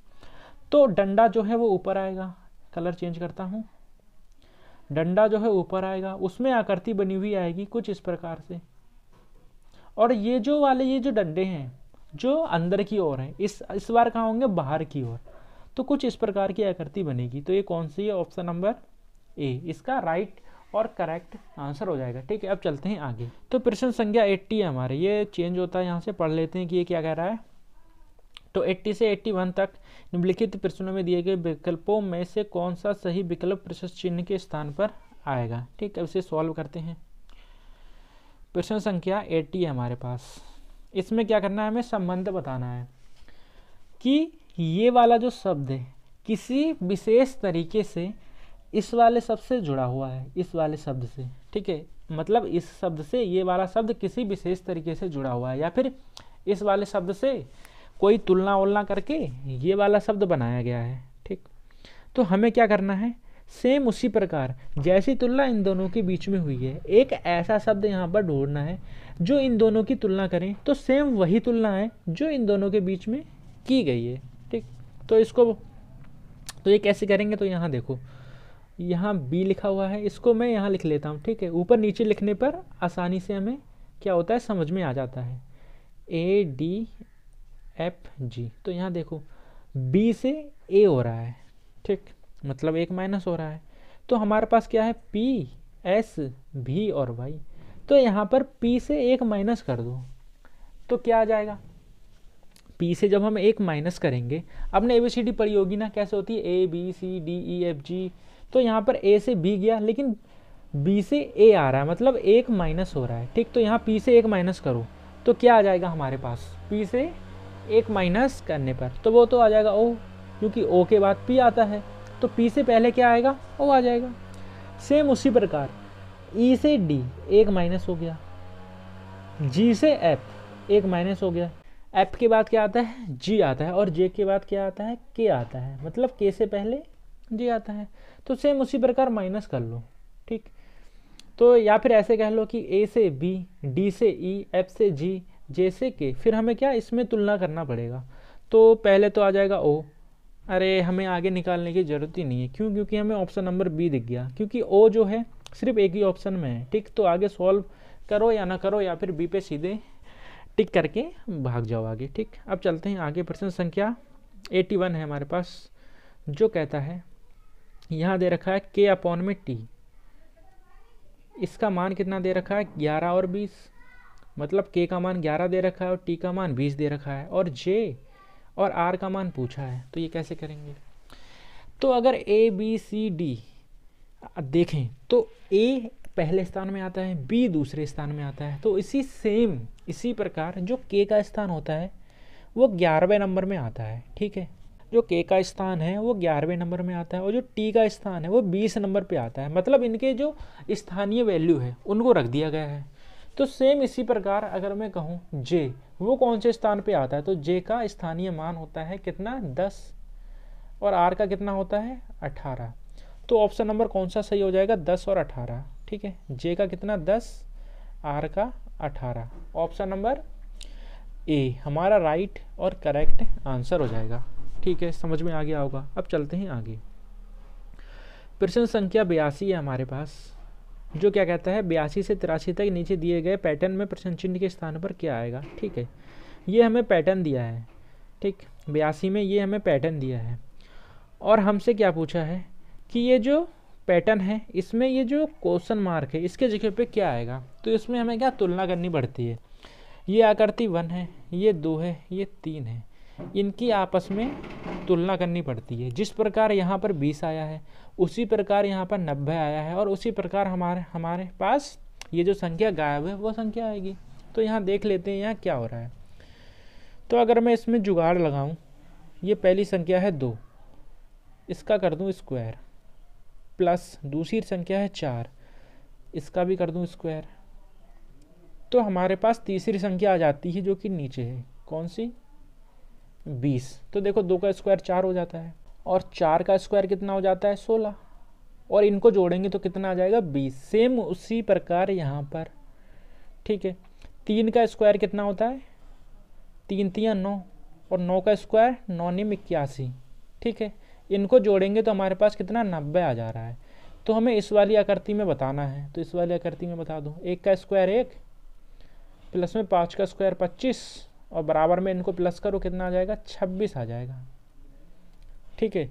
ऑप्शन नंबर सेकंड हमारा राइट और करेक्ट आंसर हो जाएगा, ठीक है। समझ में आ गया होगा। अब चलते हैं आगे। तो प्रश्न संख्या हमारे पास 83 है, जो क्या कहता है, कहता तो कुछ नहीं है, लेकिन इसमें हमें हल करना है। हल क्या करना है, इसमें कोई तर्क ढूंढना है, ठीक। और ये जो संख्या गायब है उसके स्थान पे क्या आएगा यही बताना है, ठीक। तो अगर मैं इसमें तुलना करूं तो मेरे को यहाँ नज़र आ रहा है, इसकी मल्टीप्लाई इससे करो, 4 3 12, और प्लस 3 कर दो तो मेरे पास 15 आ जा रहा है। मतलब जो साइड में संख्या है 3 × 4 और प्लस कर दो 3, तो बराबर में क्या आएगा, 15 आ जा रहा है, ठीक। कैसे, देखो 3 चौको 12, प्लस में 3 कितना, 15 आ गया ना। सेम उसी प्रकार यहाँ करो, 7 पंजे में कितना, सीधे कर दे रहा हूँ, ठीक है। अब 35 प्लस में 3 कितना, 38।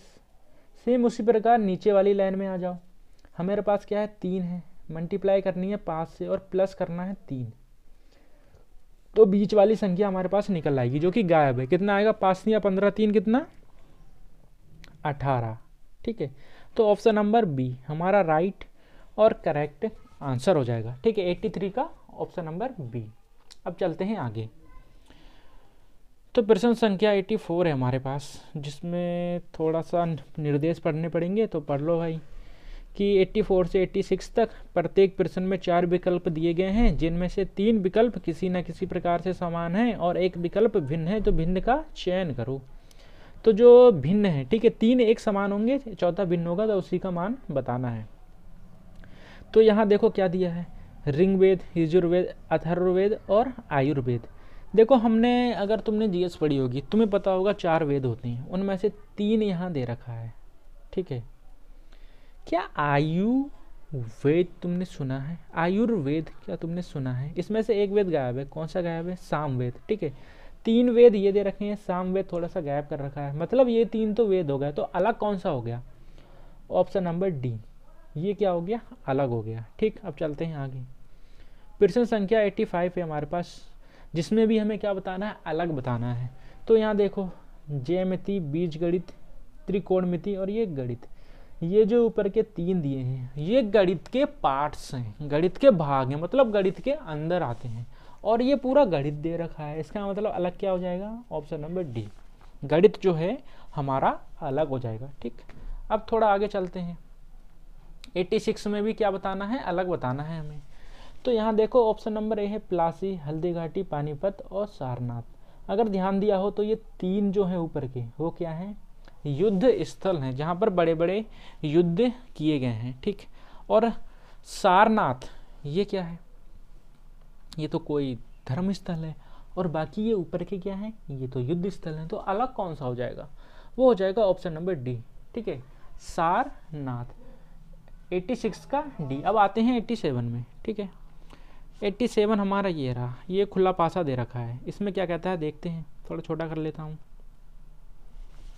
इसमें कह रहा है उस पासे का चयन कीजिए जो एक प्रसारित पासे की दिए गए चित्र x को मोड़कर बनाया जा सकता है।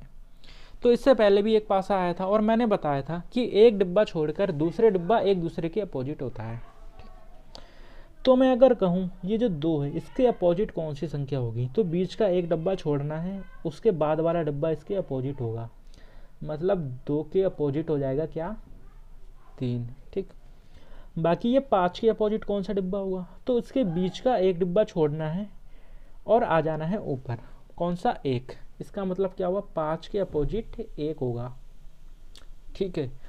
अब ये जो 2 बचे कोने में सबसे अलग हैं, वो आपस में एक दूसरे के अपोजिट होंगे, 6 और कितना? 4, ठीक है। अब एक बात आप मेरी समझो कि ये एक दूसरे के अपोजिट हैं। अगर मैं पासा इस प्रकार से बना दूं, ठीक, तो हमें ये सतह तो दिख रही है, क्या हमें इससे पीछे वाली सतह भी दिखेगी? तो भाई जाहिर सी बात है नहीं दिखेगी, क्योंकि वो अपोजिट है। अगर मैं यहाँ पर एक डिब्बा रख दूं तो हमें ऊपर का, ठीक है, ऊपर का फ्रंट जो होता है वो दिखता है, क्या नीचे का भी दिखता है? तो भाई वो तो धरती से चिपका हुआ है, वो कैसे दिखेगा? ठीक है। तो सेम कॉन्सेप्ट यहाँ पर अप्लाई होता है कि जो अपोजिट संख्या है वो कभी भी सामने नहीं आएंगी। देखो यहाँ या तो 3 दिखेगा या तो 2 दिखेगा, या 5 दिखेगा या 1 दिखेगा, या 6 दिखेगा या 4 दिखेगा। इन दोनों में से कोई भी एक साथ फ्रंट पे नहीं दिखेगा, ठीक है। बात समझ में आ गई। अब चलते हैं ऑप्शंस में। ऑप्शन नंबर अगर मैं ए देखूं तो इसमें दिया है 3 2 1, 3 2 1, 3 2 1 कहाँ पर है? 3 2, ये देखो अपोजिट एक सामने नहीं हो सकते, तो ये गलत हो जाएगा। ऑप्शन नंबर बी में आते हैं 6 5 4, 6 5 4, तो देखो 6 और 4 दोनों एक दूसरे के अपोजिट हैं, तो ये दोनों एक साथ सामने नहीं आ सकते, तो ये भी गलत हो जाएगा। ऑप्शन नंबर सी में जाते हैं 1 5 3, तो 1 ये रहा, 5 ये रहा, 3 ये रहा, तो इसमें भी 1 और 5 एक साथ दे रखे हैं, लेकिन ये दोनों एक दूसरे के अपोजिट हैं। मैं फिर से बता रहा हूँ, ये दोनों एक साथ फ्रंट में दिखाई नहीं देंगे, क्योंकि यहाँ पर दिखाई दे रहा है कि 5 और 1 एक दूसरे के साइड में है, लेकिन हमने निकाला ये दोनों जो क्या है अपोजिट हैं। इसका मतलब क्या हुआ कि ऑप्शन सी भी गलत हो जाएगा। बस ऑप्शन डी बचा, इसी को राइट मान लो, चेक करने की कोई ज़रूरत नहीं है, यही हमारा राइट और करेक्ट आंसर हो जाएगा। ठीक है, कैसे हो जाएगा? देखो 4 2 1, 4 ये रहा, 2 ये रहा, 1 ये रहा, सभी एक दूसरे के अपोजिट हैं। ठीक है, सॉरी अपोजिट कह रहा हूँ, ये तीनों अलग अलग हैं। ठीक, कोई एक दूसरे के अपोजिट नहीं है। ठीक, इसका मतलब क्या हुआ, ये तीनों एक दूसरे के किनारे होंगे। तो ऑप्शन नंबर डी हमारा राइट और करेक्ट आंसर हो जाएगा। अब चलते हैं नेक्स्ट, प्रश्न संख्या 88 है हमारे पास, जो कहता है एक परिशुद्ध घड़ी 3 घंटे का समय दर्शा रही है, घंटे की सुई 135 घूमने के बाद क्या समय होगा। ये ऑप्शंस दिए हैं आपके सारे, तो इसको सॉल्व करना पड़ेगा। ठीक, इसमें क्या है, कोई घड़ी है जिसमें शुद्ध 3 बजे हैं, तो घंटे की सुई कहाँ होगी। अगर मैं ऐसे करके एक घड़ी बना दूँ, गोला मत बनाते हैं, चलो सिर्फ नंबर लिख देते हैं, तो 4 भाग कर लेते हैं। यहाँ क्या होता है 12, यहाँ 3 होता है, यहाँ क्या होता है 6, और यहाँ कितना होता है 9 होता है। तो अभी क्या 3 बज रहे हैं, तो घंटे की सुई ऐसे है। ठीक है, कैसे है, इस प्रकार से स्ट्रेट है। ठीक, अभी क्या होता है, उसको 135 डिग्री घुमाना है। ठीक, अगर मैं इसी तीर को यहाँ नीचे ले आऊँ, मतलब ऐसे घुमा दूँ, तो कितने का कोण बना, 90 का। अगर ये वाला जो तीर है, घंटे की सुई है, अगर यहाँ पर आती है, इसका मतलब क्या 6 पर आती है, तो कितने का कोण बना देगी, तो हम सभी को पता होगा ये 90 का कोण बन जाएगा। ठीक, तो 135 में से 90 हम चल चुके हैं। अब कितना डिग्री और घूमना है, तो माइनस कर लो भाई 5, यहाँ से कितना हो जाएगा 4, 45 डिग्री और घूमना है, इसका मतलब 90 का आधा। लेकिन 90 का आधा घूम तो जाएं, लेकिन फिर टाइम कैसे बताएंगे, क्योंकि यहाँ तो 9 है और इन दोनों के बीच में कोई ना कोई संख्या जरूर होगी। कौन कौन सी होगी, यहाँ पर होगा 7, यहाँ होगा 8।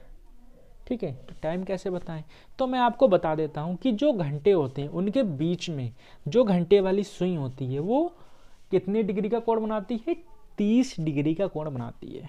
जो 1 घंटा हम चलेंगे तो वो 30 डिग्री का कोण बनाएगी। ठीक, मतलब 3 से अगर मैं 4 में जाऊंगा तो 30 डिग्री का कोण बनेगा। ठीक है, और हमें कितना 45 डिग्री का कोण अभी बनाना है। तो अगर मैं 6 से 7 में आऊँ तो 30 डिग्री का कोण बन जाएगा। ठीक, उसके बाद क्या होगा, अगर मैं 7 से 8 में जाऊँ तो फिर से 30 का बन जाएगा। तो अगर मैं 8 में जा रहा हूँ तो वो 30 और 30 60 हो जा रहे हैं, 45 से ज़्यादा हो जा रहा है। ठीक, तो पहले मैं सिर्फ और सिर्फ 7 में जाता हूँ, कलर चेंज करता हूँ 7 में, और 30 डिग्री का कोण बनाता हूँ, मतलब 30 डिग्री और चल दिया मैं। अब कितना बचा हमारे पास, 15 डिग्री और चलना है। ठीक, अब मेरी जो घंटे की सुई है वो कहाँ 7 में आ चुकी है। अब हमें 15 डिग्री और चलना है, और हमें पता है 7 से 8 में जाने पर हम 30 डिग्री चल जाएंगे। ठीक, तो हमें 15 डिग्री चलने के लिए क्या करना पड़ेगा, तो उसका आधा चल लेते हैं ना। हमें पता है 1 घंटे में 30 डिग्री चलते हैं, तो 1.5 मतलब आधे घंटे में चल ले रहे हैं, उसमें क्या दिक्कत आ रही है। तो आधे घंटे में कितना डिग्री चलेंगे, 15 डिग्री चलेंगे, और साथ में हमारे घंटे की सुई आ चुकी है। तो आधे घंटा और चलते हैं और हमारे घंटे की सुई कहाँ हो जाएगी, 7 और 8 के बिल्कुल मिडिल में, बीच में। ठीक, अगर हमारी घंटे की सुई 7 और 8 के कताई मिडिल में आती है 3 से घूम के, तो हम पूरा का पूरा 135 डिग्री घूम चुके होते हैं। ठीक, और जब घंटे की सुई 7 और 8 के बिल्कुल मिडिल में है, तो इसका मतलब क्या हुआ, कितना बज रहा है, वो बज रहा है 7:30। ठीक है ना, समझ में आ गया होगा। ठीक, अब चलते हैं आगे। तो प्रश्न संख्या 89 है हमारे पास, जो कि कहता है एक विद्यार्थी को एक परीक्षा में सही प्रश्न करने के 4 नंबर मिलते हैं तथा प्रश्न गलत करने पर 1 नंबर काट दिया जाता है। यदि विद्यार्थी ने सभी 75 प्रश्न किए और उसे 125 नंबर मिले, तो बताइए कि उसने कितने प्रश्न सही किए थे। ठीक है, प्रश्न बहुत ही सिंपल है, यह रहा आपके सारे ऑप्शंस। ठीक, तो हम क्या करते हैं, हम मान लेते हैं, क्या मान लेते हैं कि माना विद्यार्थी ने, ठीक है, कितने प्रश्न सही किए हैं, x प्रश्न सही किए हैं। ठीक है, लिख नहीं रहा हूँ, मान लेना। ठीक है, माना जो विद्यार्थी है उसने कितने प्रश्न सही किए हैं, तो उसने x प्रश्न सही किए हैं, और ये भी मान लेते हैं कि उसने कितने प्रश्न गलत किए हैं, तो उसने y प्रश्न गलत किए हैं। ठीक, अभी वो कहता है कि टोटल प्रश्न कितने हैं, 75 प्रश्न हैं। इसका मतलब क्या हुआ कि सही प्रश्न तो x हैं, गलत प्रश्न y हैं, और इनका योग कितना दे रखा है, 75 दे रखा है। ठीक, अभी एक कॉन्सेप्ट और है, समझो। कि प्रत्येक सही पर 4 नंबर मिलता है, ठीक है। और सही किए हुए टोटल प्रश्नों की संख्या कितनी है, वो प्रश्न में नहीं दी है, हमने मानी है कितनी, x, ठीक है।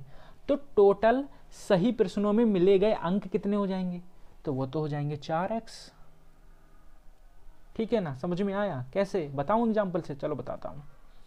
मान लिया जाए एक व्यक्ति को एक प्रश्न में 2 अंक मिलते हैं और उसने टोटल 4 अंक सॉल्व किए हैं, ठीक है। 4 प्रश्न सॉल्व किए हैं और एक प्रश्न 2 नंबर का है, तो इसकी मल्टीप्लाई हो जाती है और यहाँ आ जाएगा 8। सेम उसी प्रकार जो व्यक्ति है उसने कितने x प्रश्न सही किए हैं और एक प्रश्न 4 नंबर का है, तो इन दोनों की मल्टीप्लाई हो जाएगी, कितना आ जाएगा, 4x, ठीक।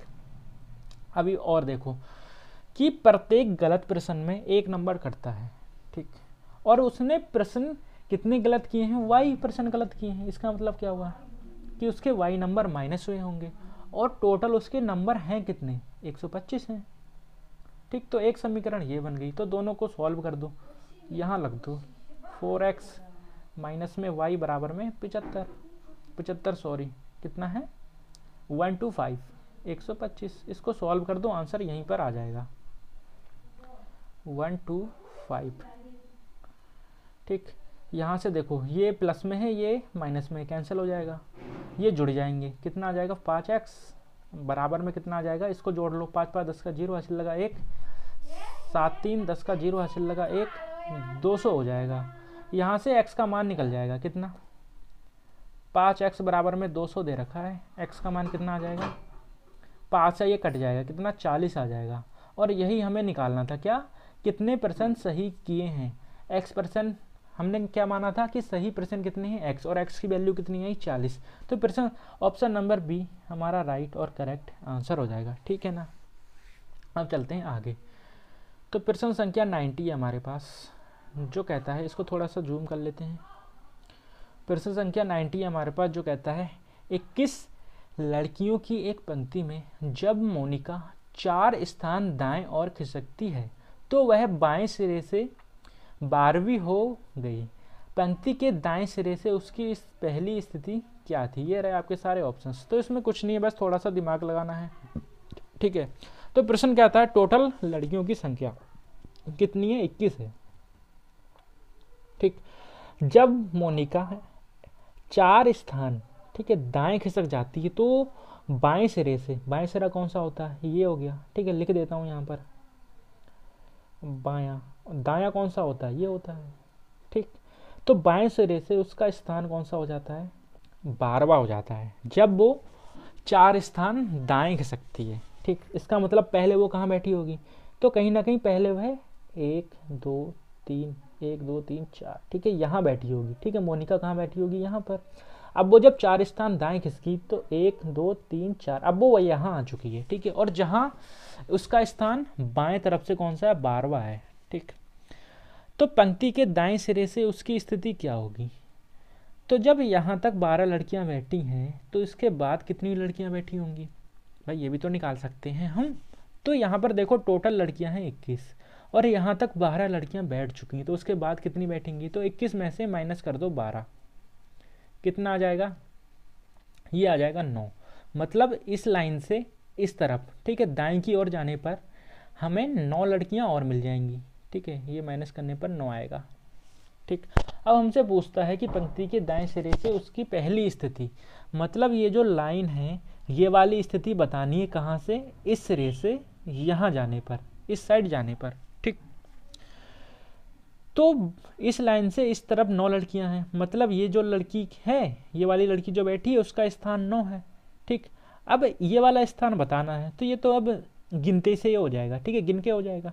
तो ये वाला स्थान हो गया 9, ये वाला हो गया 10, थोड़ा चेंज करता हूँ कलर, ये कौन सा हो गया 11, ये वाला हो गया 12, ये हो गया 13, और ये वाला स्थान कौन सा हो गया, इस सिरे से, तो ये हो गया 14वां। ऑप्शन नंबर डी हमारा राइट और करेक्ट आंसर हो जाएगा, ठीक है। अब चलते हैं आगे। तो इसमें थोड़े से निर्देश दिए गए हैं, इसको पढ़ते हैं। ये क्या है, सिटिंग अरेंजमेंट दे रखी है क्या, हाँ सिटिंग अरेंजमेंट है, ठीक। इसको पढ़ लेते हैं।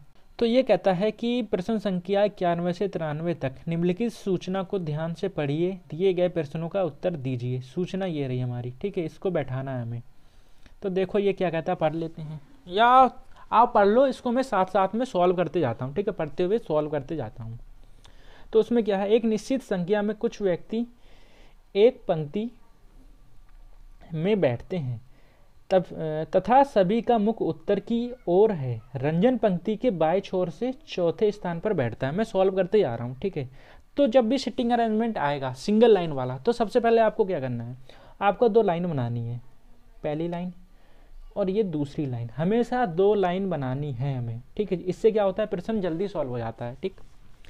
तो रंजन पंक्ति के बाएं छोर से चौथे स्थान पर, मैंने बताया बाएं कहाँ होगा, यहाँ होगा, दायां कहाँ होगा, यहाँ हो जाएगा, ठीक है।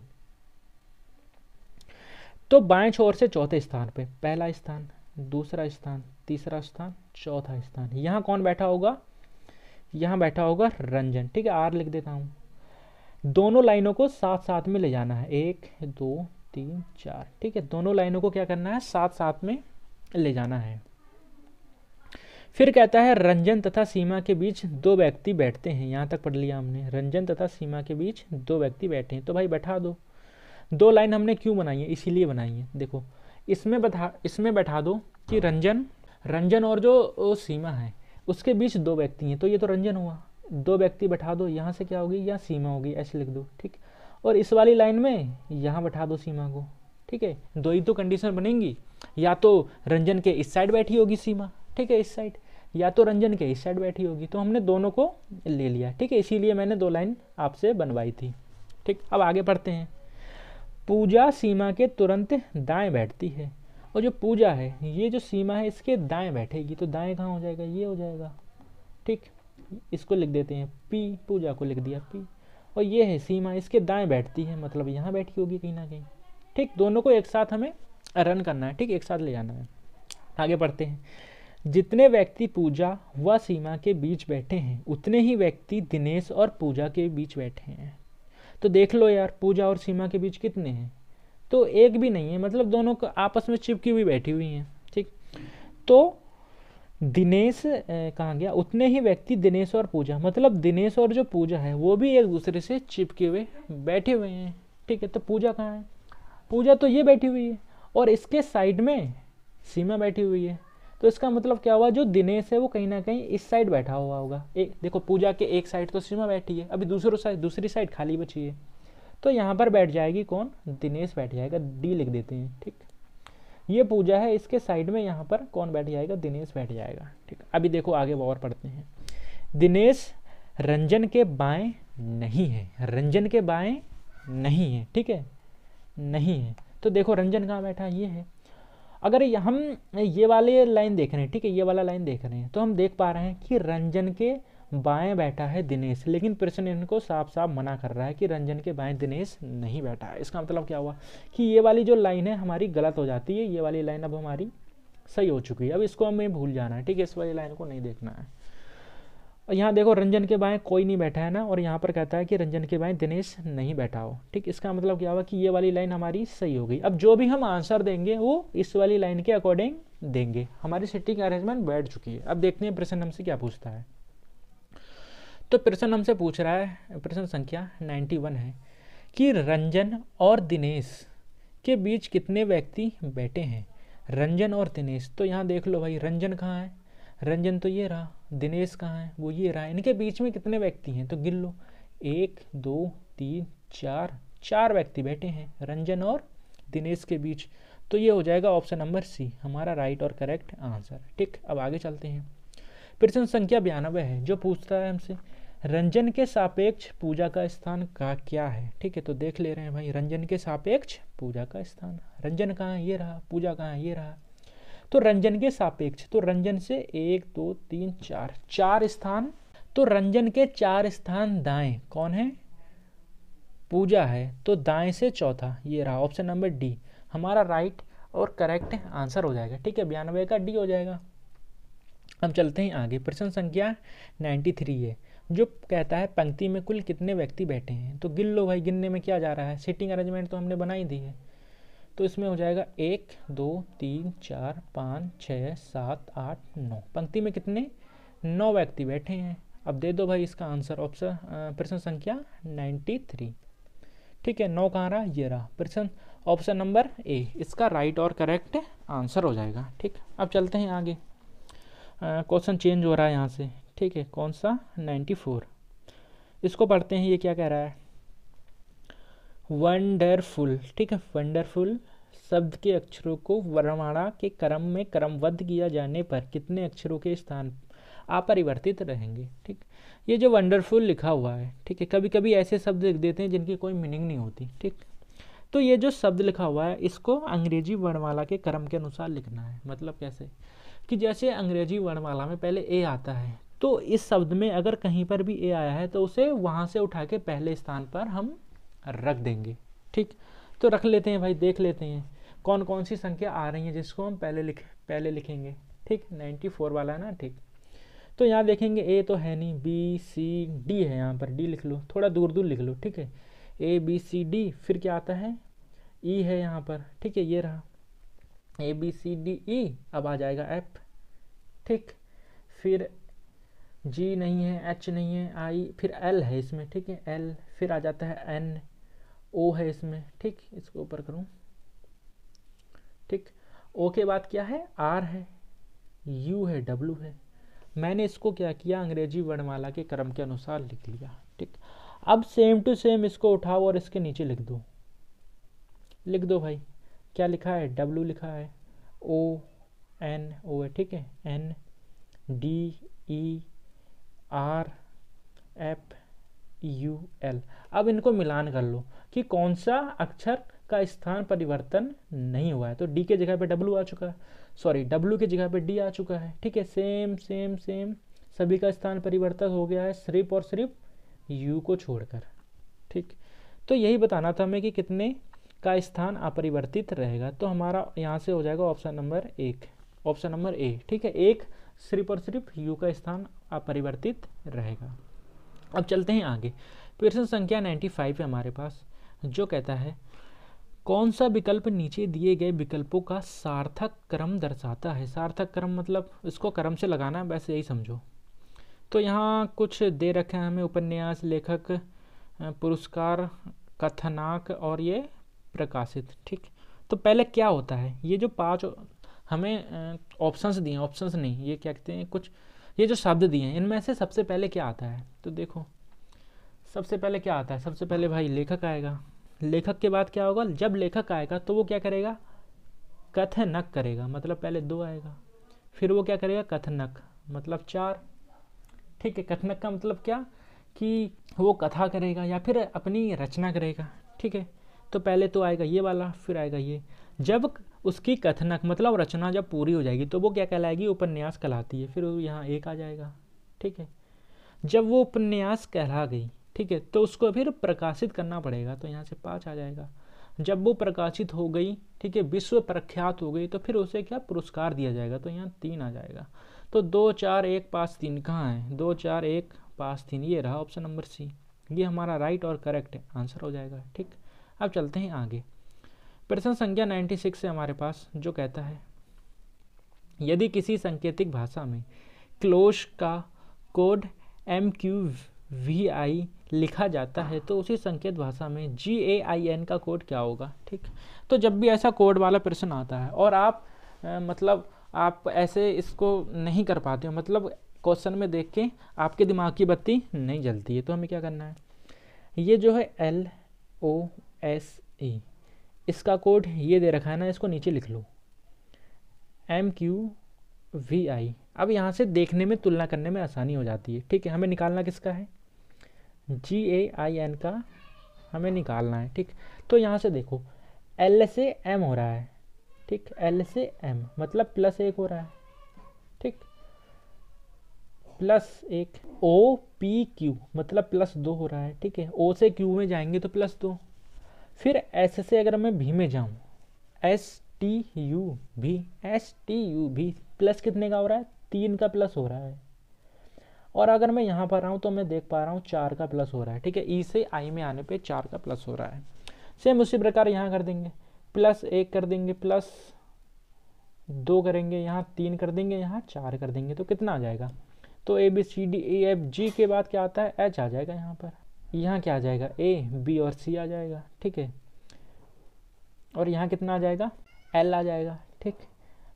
ओ पी क्यू आर, यहाँ आर आ जाएगा। तो देख लो यार, H C L R, H C L R, option number D हमारा राइट और करेक्ट आंसर हो जाएगा, ठीक है। 96 का ऑप्शन नंबर डी। अब चलते हैं आगे।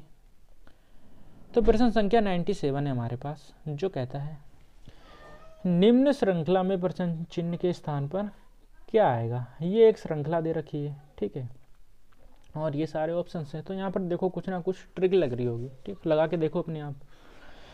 तो यहाँ से 2 है, 2 के बाद 4 है, 4 के बाद 8 है, 8 के बाद 14 है, ठीक। तो ये कैसे बन रहा है, तो देखो 2 की अगर मैं मल्टीप्लाई 2 दूनी 4, 4 दूनी 8 और 8 दूनी 16 होता है, लेकिन यहाँ पर 14 है। ये गड़बड़ हो जा रहा है, मल्टीप्लाई तो नहीं हो रही है, कुछ प्लस हो रहा होगा। तो यहाँ पर मेरे पास कितना है, 2 है ना, 2b, ठीक है। 2 में अगर मैं क्या प्लस करूँ, 2 में अगर मैं 2 प्लस कर दूँ तो 4 आ जाता है, ठीक। तो यहाँ पर आ गया मेरा कितना, 4c, ठीक है। अभी मैं 4 में कितना प्लस कर दूँ तो 8 आ जाएगा। 4 में मैं अगर मैं 4 प्लस कर दूँ तो मेरे पास कितना, 8 आ जाएगा। तो यहाँ पर आ गया 8e, ठीक। 8 में अब मैं क्या प्लस करूँ, यहाँ तो 2 प्लस कर दिया हमने, यहाँ 4 प्लस कर दिया, अब 6 प्लस करो।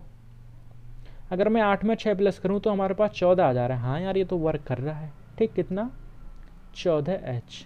यहाँ 2 हुआ, यहाँ 4 हुआ, यहाँ 6 हुआ, तो यहाँ कितना प्लस होगा, यहाँ कहीं ना कहीं 8 प्लस होगा।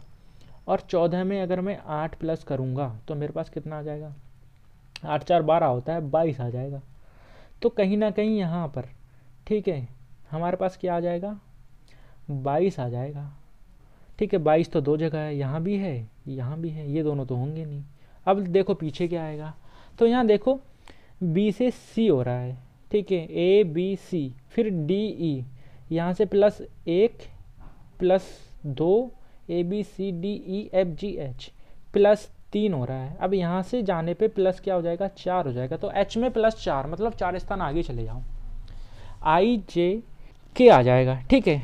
तो कौन सा हो जाएगा, ऑप्शन नंबर, ये भी नहीं होगा, ये हो जाएगा ऑप्शन नंबर डी हमारा राइट और करेक्ट आंसर, ठीक। अब चलते हैं आगे, क्या कहता है देखते हैं। 98, लेखक का संबंध पाठक से उसी प्रकार है जिस प्रकार निर्माता का संबंध ... से। ये सारे ऑप्शन हैं आपके, ठीक। तो यहाँ से देखो भाई, लेखक क्यों लिखता है, ताकि पाठक उसे पढ़ सके। अगर पाठक पढ़ेगा नहीं तो लेखक लिखेगा ही क्यों, ठीक। तो कोई जो निर्माता है अपनी वस्तुएं क्यों बनाता है, ताकि वो निर्माण कर सके। थे निर्माता ये तो भाई कोई बात नहीं हुई। निर्माता अपनी वस्तु क्यों बनाता है, ठेकेदार के लिए ना, ठेकेदार के लिए क्यों बनाएगा।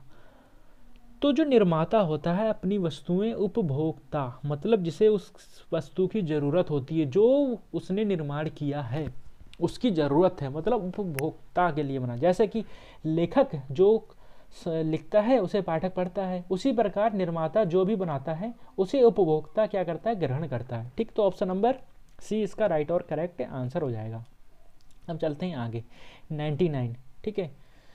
तो ये क्या कहता है, यदि किसी माह का 7वां दिन शुक्रवार से 3 दिन पहले आता है तो उस माह के 19वें दिन कौन सा दिन होगा, ठीक है। ये रहे आपके सारे ऑप्शंस। देखो ये क्या कहता है, अच्छे से पढ़ो, ये बहुत सरल है। यदि किसी माह का 7वां दिन शुक्रवार है, 7वां दिन जिस कोई भी महीना है जिसकी 7 तारीख, ठीक है, जो 7वां दिन है शुक्रवार से 3 दिन पहले है, शुक्रवार से 3 दिन पहले, मतलब यहाँ कहीं शुक्रवार रहा होगा, ठीक है। शुक्रवार यहाँ से 3 दिन पहले 7 है, ठीक है, 7 तारीख आ रही है, तो 3 दिन बाद कौन सी तारीख आएगी, वो तो 10 आ जाएगी, ठीक। अगर मैं 10 तारीख से 3 दिन पहले जाऊँ तो 7 तारीख आएगी, और 7 तारीख से 3 दिन बाद जाऊँ तो 10 तारीख आएगी, और 7 तारीख से 10 दिन बाद, या फिर शुक्रवार से 3 दिन पहले 7 है, ठीक है। तो शुक्रवार कितनी तारीख को होगा, तो ये तो जाहिर सी बात है 10 तारीख को क्या हो जाएगा, शुक्रवार हो जाएगा। अब हमसे पूछता है कि महीने के 19वें दिन, मतलब 19 तारीख को कौन सा दिन है। तो इसको तो आप अगर आप चाहो तो उंगलियों में गिन के भी बता सकते हो। जैसे शुक्रवार फिर क्या आ जाएगा, शनिवार आ जाएगा, फिर रविवार आ जाएगा, फिर सोमवार मंगल, ऐसे गिन सकती हो। और एक मैंने आपको पहले ही बताया था कि हर 7 दिन बाद दिन क्या होता है, रिपीट होता है। ठीक, तो 10 तारीख को अगर शुक्रवार है तो अगला शुक्रवार कब होगा, वो हो जाएगा 17 तारीख को। ठीक है, 10 में 7 जोड़ देंगे तो 17 तारीख को अगर शुक्रवार है तो 19 तारीख को क्या हो जाएगा, तो 17 को शुक्रवार, 18 को क्या शनिवार, और 19 को क्या हो जाएगा, रविवार हो जाएगा। तो ऑप्शन नंबर ए हमारा राइट और करेक्ट आंसर हो जाएगा। ठीक है, अब चलते हैं आगे। तो प्रश्न संख्या 100 है, रीजनिंग का लास्ट प्रश्न हमारा। ठीक, क्या कहता है पढ़ लेते हैं। एक कतार में ए सामने से 18वें स्थान पर है जबकि बी पीछे से 16वें स्थान पर है। यदि सी सामने से 25वें स्थान पर है तथा ए और बी के ठीक बीच में है तो कतार में कितने लोग हैं, ये रहे ऑप्शन। तो कर दो भाई, बहुत सरल है। इसमें क्या कहा है देखो, 3 व्यक्ति हैं। ठीक, ए है, बी है और सी है। सी कताई बीच में है। ठीक, जो ए का स्थान है वो बाएं छोर से कितना है, ये देखो सामने से 18वां है। मान लो ये सामना है तुम्हारा, ठीक है, सामने, और ये लास्ट तुम्हारा। तो ए का स्थान सामने से कौन सा है, 18वां है। यहाँ तक कितने बंदे हैं, 18 बंदे हैं। और अगर मैं आगे पढ़ूँ तो सी का स्थान भी बता रखा है। सी सामने से 25वें स्थान पर है, ये यहाँ से यहाँ गया था। ठीक, और सी भी यहाँ से यहाँ जा रहा है, और यहाँ से यहाँ पर गिनने पर, शुरू से सी तक गिनने पर कितने व्यक्ति हैं, 25 व्यक्ति हैं। ठीक, अब प्रश्न क्या कहता है कि जो सी है वो ए और बी के कताई बीच में है। इसका मतलब क्या हुआ कि ए और सी के बीच में जितने व्यक्ति होंगे उतने व्यक्ति सी और बी के बीच में होंगे। ठीक है ना, तो हम यहाँ से पता कर लेते हैं ए और सी के बीच में आखिर बंदे हैं कितने। तो ए का स्थान है 18वां और सी का स्थान कौन सा है, 25वां है। तो 18 में से 25 घटाओ तो उतने ही बंदे ए और सी के बीच में बैठे होंगे। तो 18 में से अगर मैं 25 घटाऊँ तो कितना आ जाएगा, देख लो भाई, 15 हो गया। 15 में से 8 घटाओ, 3 3 6 7 आ जाएगा। ठीक, और आपने 7 किया नहीं और आपका क्वेश्चन गलत हुआ नहीं। ठीक, तो यहाँ पर गिन के देखो, ए और सी के बीच में कितने, 6 व्यक्ति आएंगे। कितने, 6 व्यक्ति आएंगे, 6। ठीक, कैसे देखो, 18वां तो बैठा हुआ है। ठीक, 18, फिर यहाँ से आ जाएगा 19 20 21 22 23 24 और ये आ जाएगा 25। तो इन दोनों के बीच में कितने हैं, 1 2 3 4 5 6 व्यक्ति हुए। ठीक है ना, तो ए और सी के बीच में 6 व्यक्ति हैं। तो सेम उसी प्रकार सी और बी के बीच में भी 6 व्यक्ति होंगे। ठीक, और जो बी का जो स्थान है लास्ट से, मतलब यहाँ से कौन सा है, 16वां है, और हमसे पूछा क्या है, तो कतार में कितने लोग हैं। ठीक है, तो कतार में कितने लोग हैं, तो देख लो यार, यहाँ सामने से यहाँ तक कितने बंदे हैं, 25 बंदे हैं। ठीक, सामने से यहाँ तक 25 बंदे हैं। फिर सी और बी के बीच में 6 बंदे हैं। ठीक, सी और बी के बीच में कितने, 6 बंदे हैं। लेकिन यहाँ से लेके लास्ट तक कितने बंदे हैं, 16 बंदे और हैं। तो 16 और प्लस कर लो, इसको प्लस कर दो, आंसर आ जाएगा। 6 दूनी 12, 13 14 15 16 और 1 17 का 7 हासिल लगा 1। ये तो प्लस का साइन है। ठीक, इसको मत जोड़ लेना कहीं। तो 2 3 और 1 प्लस लगा था 4। ठीक है, 47 आ जाएगा हमारा आंसर। ऑप्शन नंबर सी हमारा राइट और करेक्ट आंसर। ठीक है, समझ में आया होगा। ठीक, अगर वीडियो अच्छी लगी है तो कमेंट करना। ठीक है, ये जो हमारा प्रैक्टिस सेट है ये मेरा पहला प्रैक्टिस सेट है। इससे पहले मैंने कभी भी ऐसे प्रैक्टिस सेट सॉल्व नहीं कराया। ठीक है, इसमें बहुत सारा ढूंढना पड़ रहा है, मैचिंग करना पड़ रहा है, आंसर ठीक है या नहीं है। ठीक, चलो वो सब छोड़ो। अगर समझाने का तरीका अच्छा लगा हो तो कमेंट करना, मैं आपके कमेंट को देख कर ही और प्रैक्टिस सेट सॉल्व कराऊंगा। ठीक है, ये 2023 DLED 2023 वाला है ये। ठीक है, कौन सा है, DLED 2023 का है ये, 2023 वाला। ठीक है, जिसको मैं पूरा प्रैक्टिस सेट सॉल्व कराने वाला हूँ। ये जो वीडियो है वहाँ चले जाओ प्लेलिस्ट पे, वहाँ पर DLED का जो 2023 वाला प्रैक्टिस सेट है उसमें GS, रीजनिंग, मैथ और टीचिंग एप्टीट्यूड, इसके सारे अलग अलग वो दे रखे हैं। ठीक है, अलग अलग बना रखे हैं सारे, प्लेलिस्ट सारी वीडियो अलग अलग बना रखी है, वहाँ जाके आप देख सकते हो। ठीक, अब ये 2023 का प्रैक्टिस सेट मैंने सॉल्व करा दिया।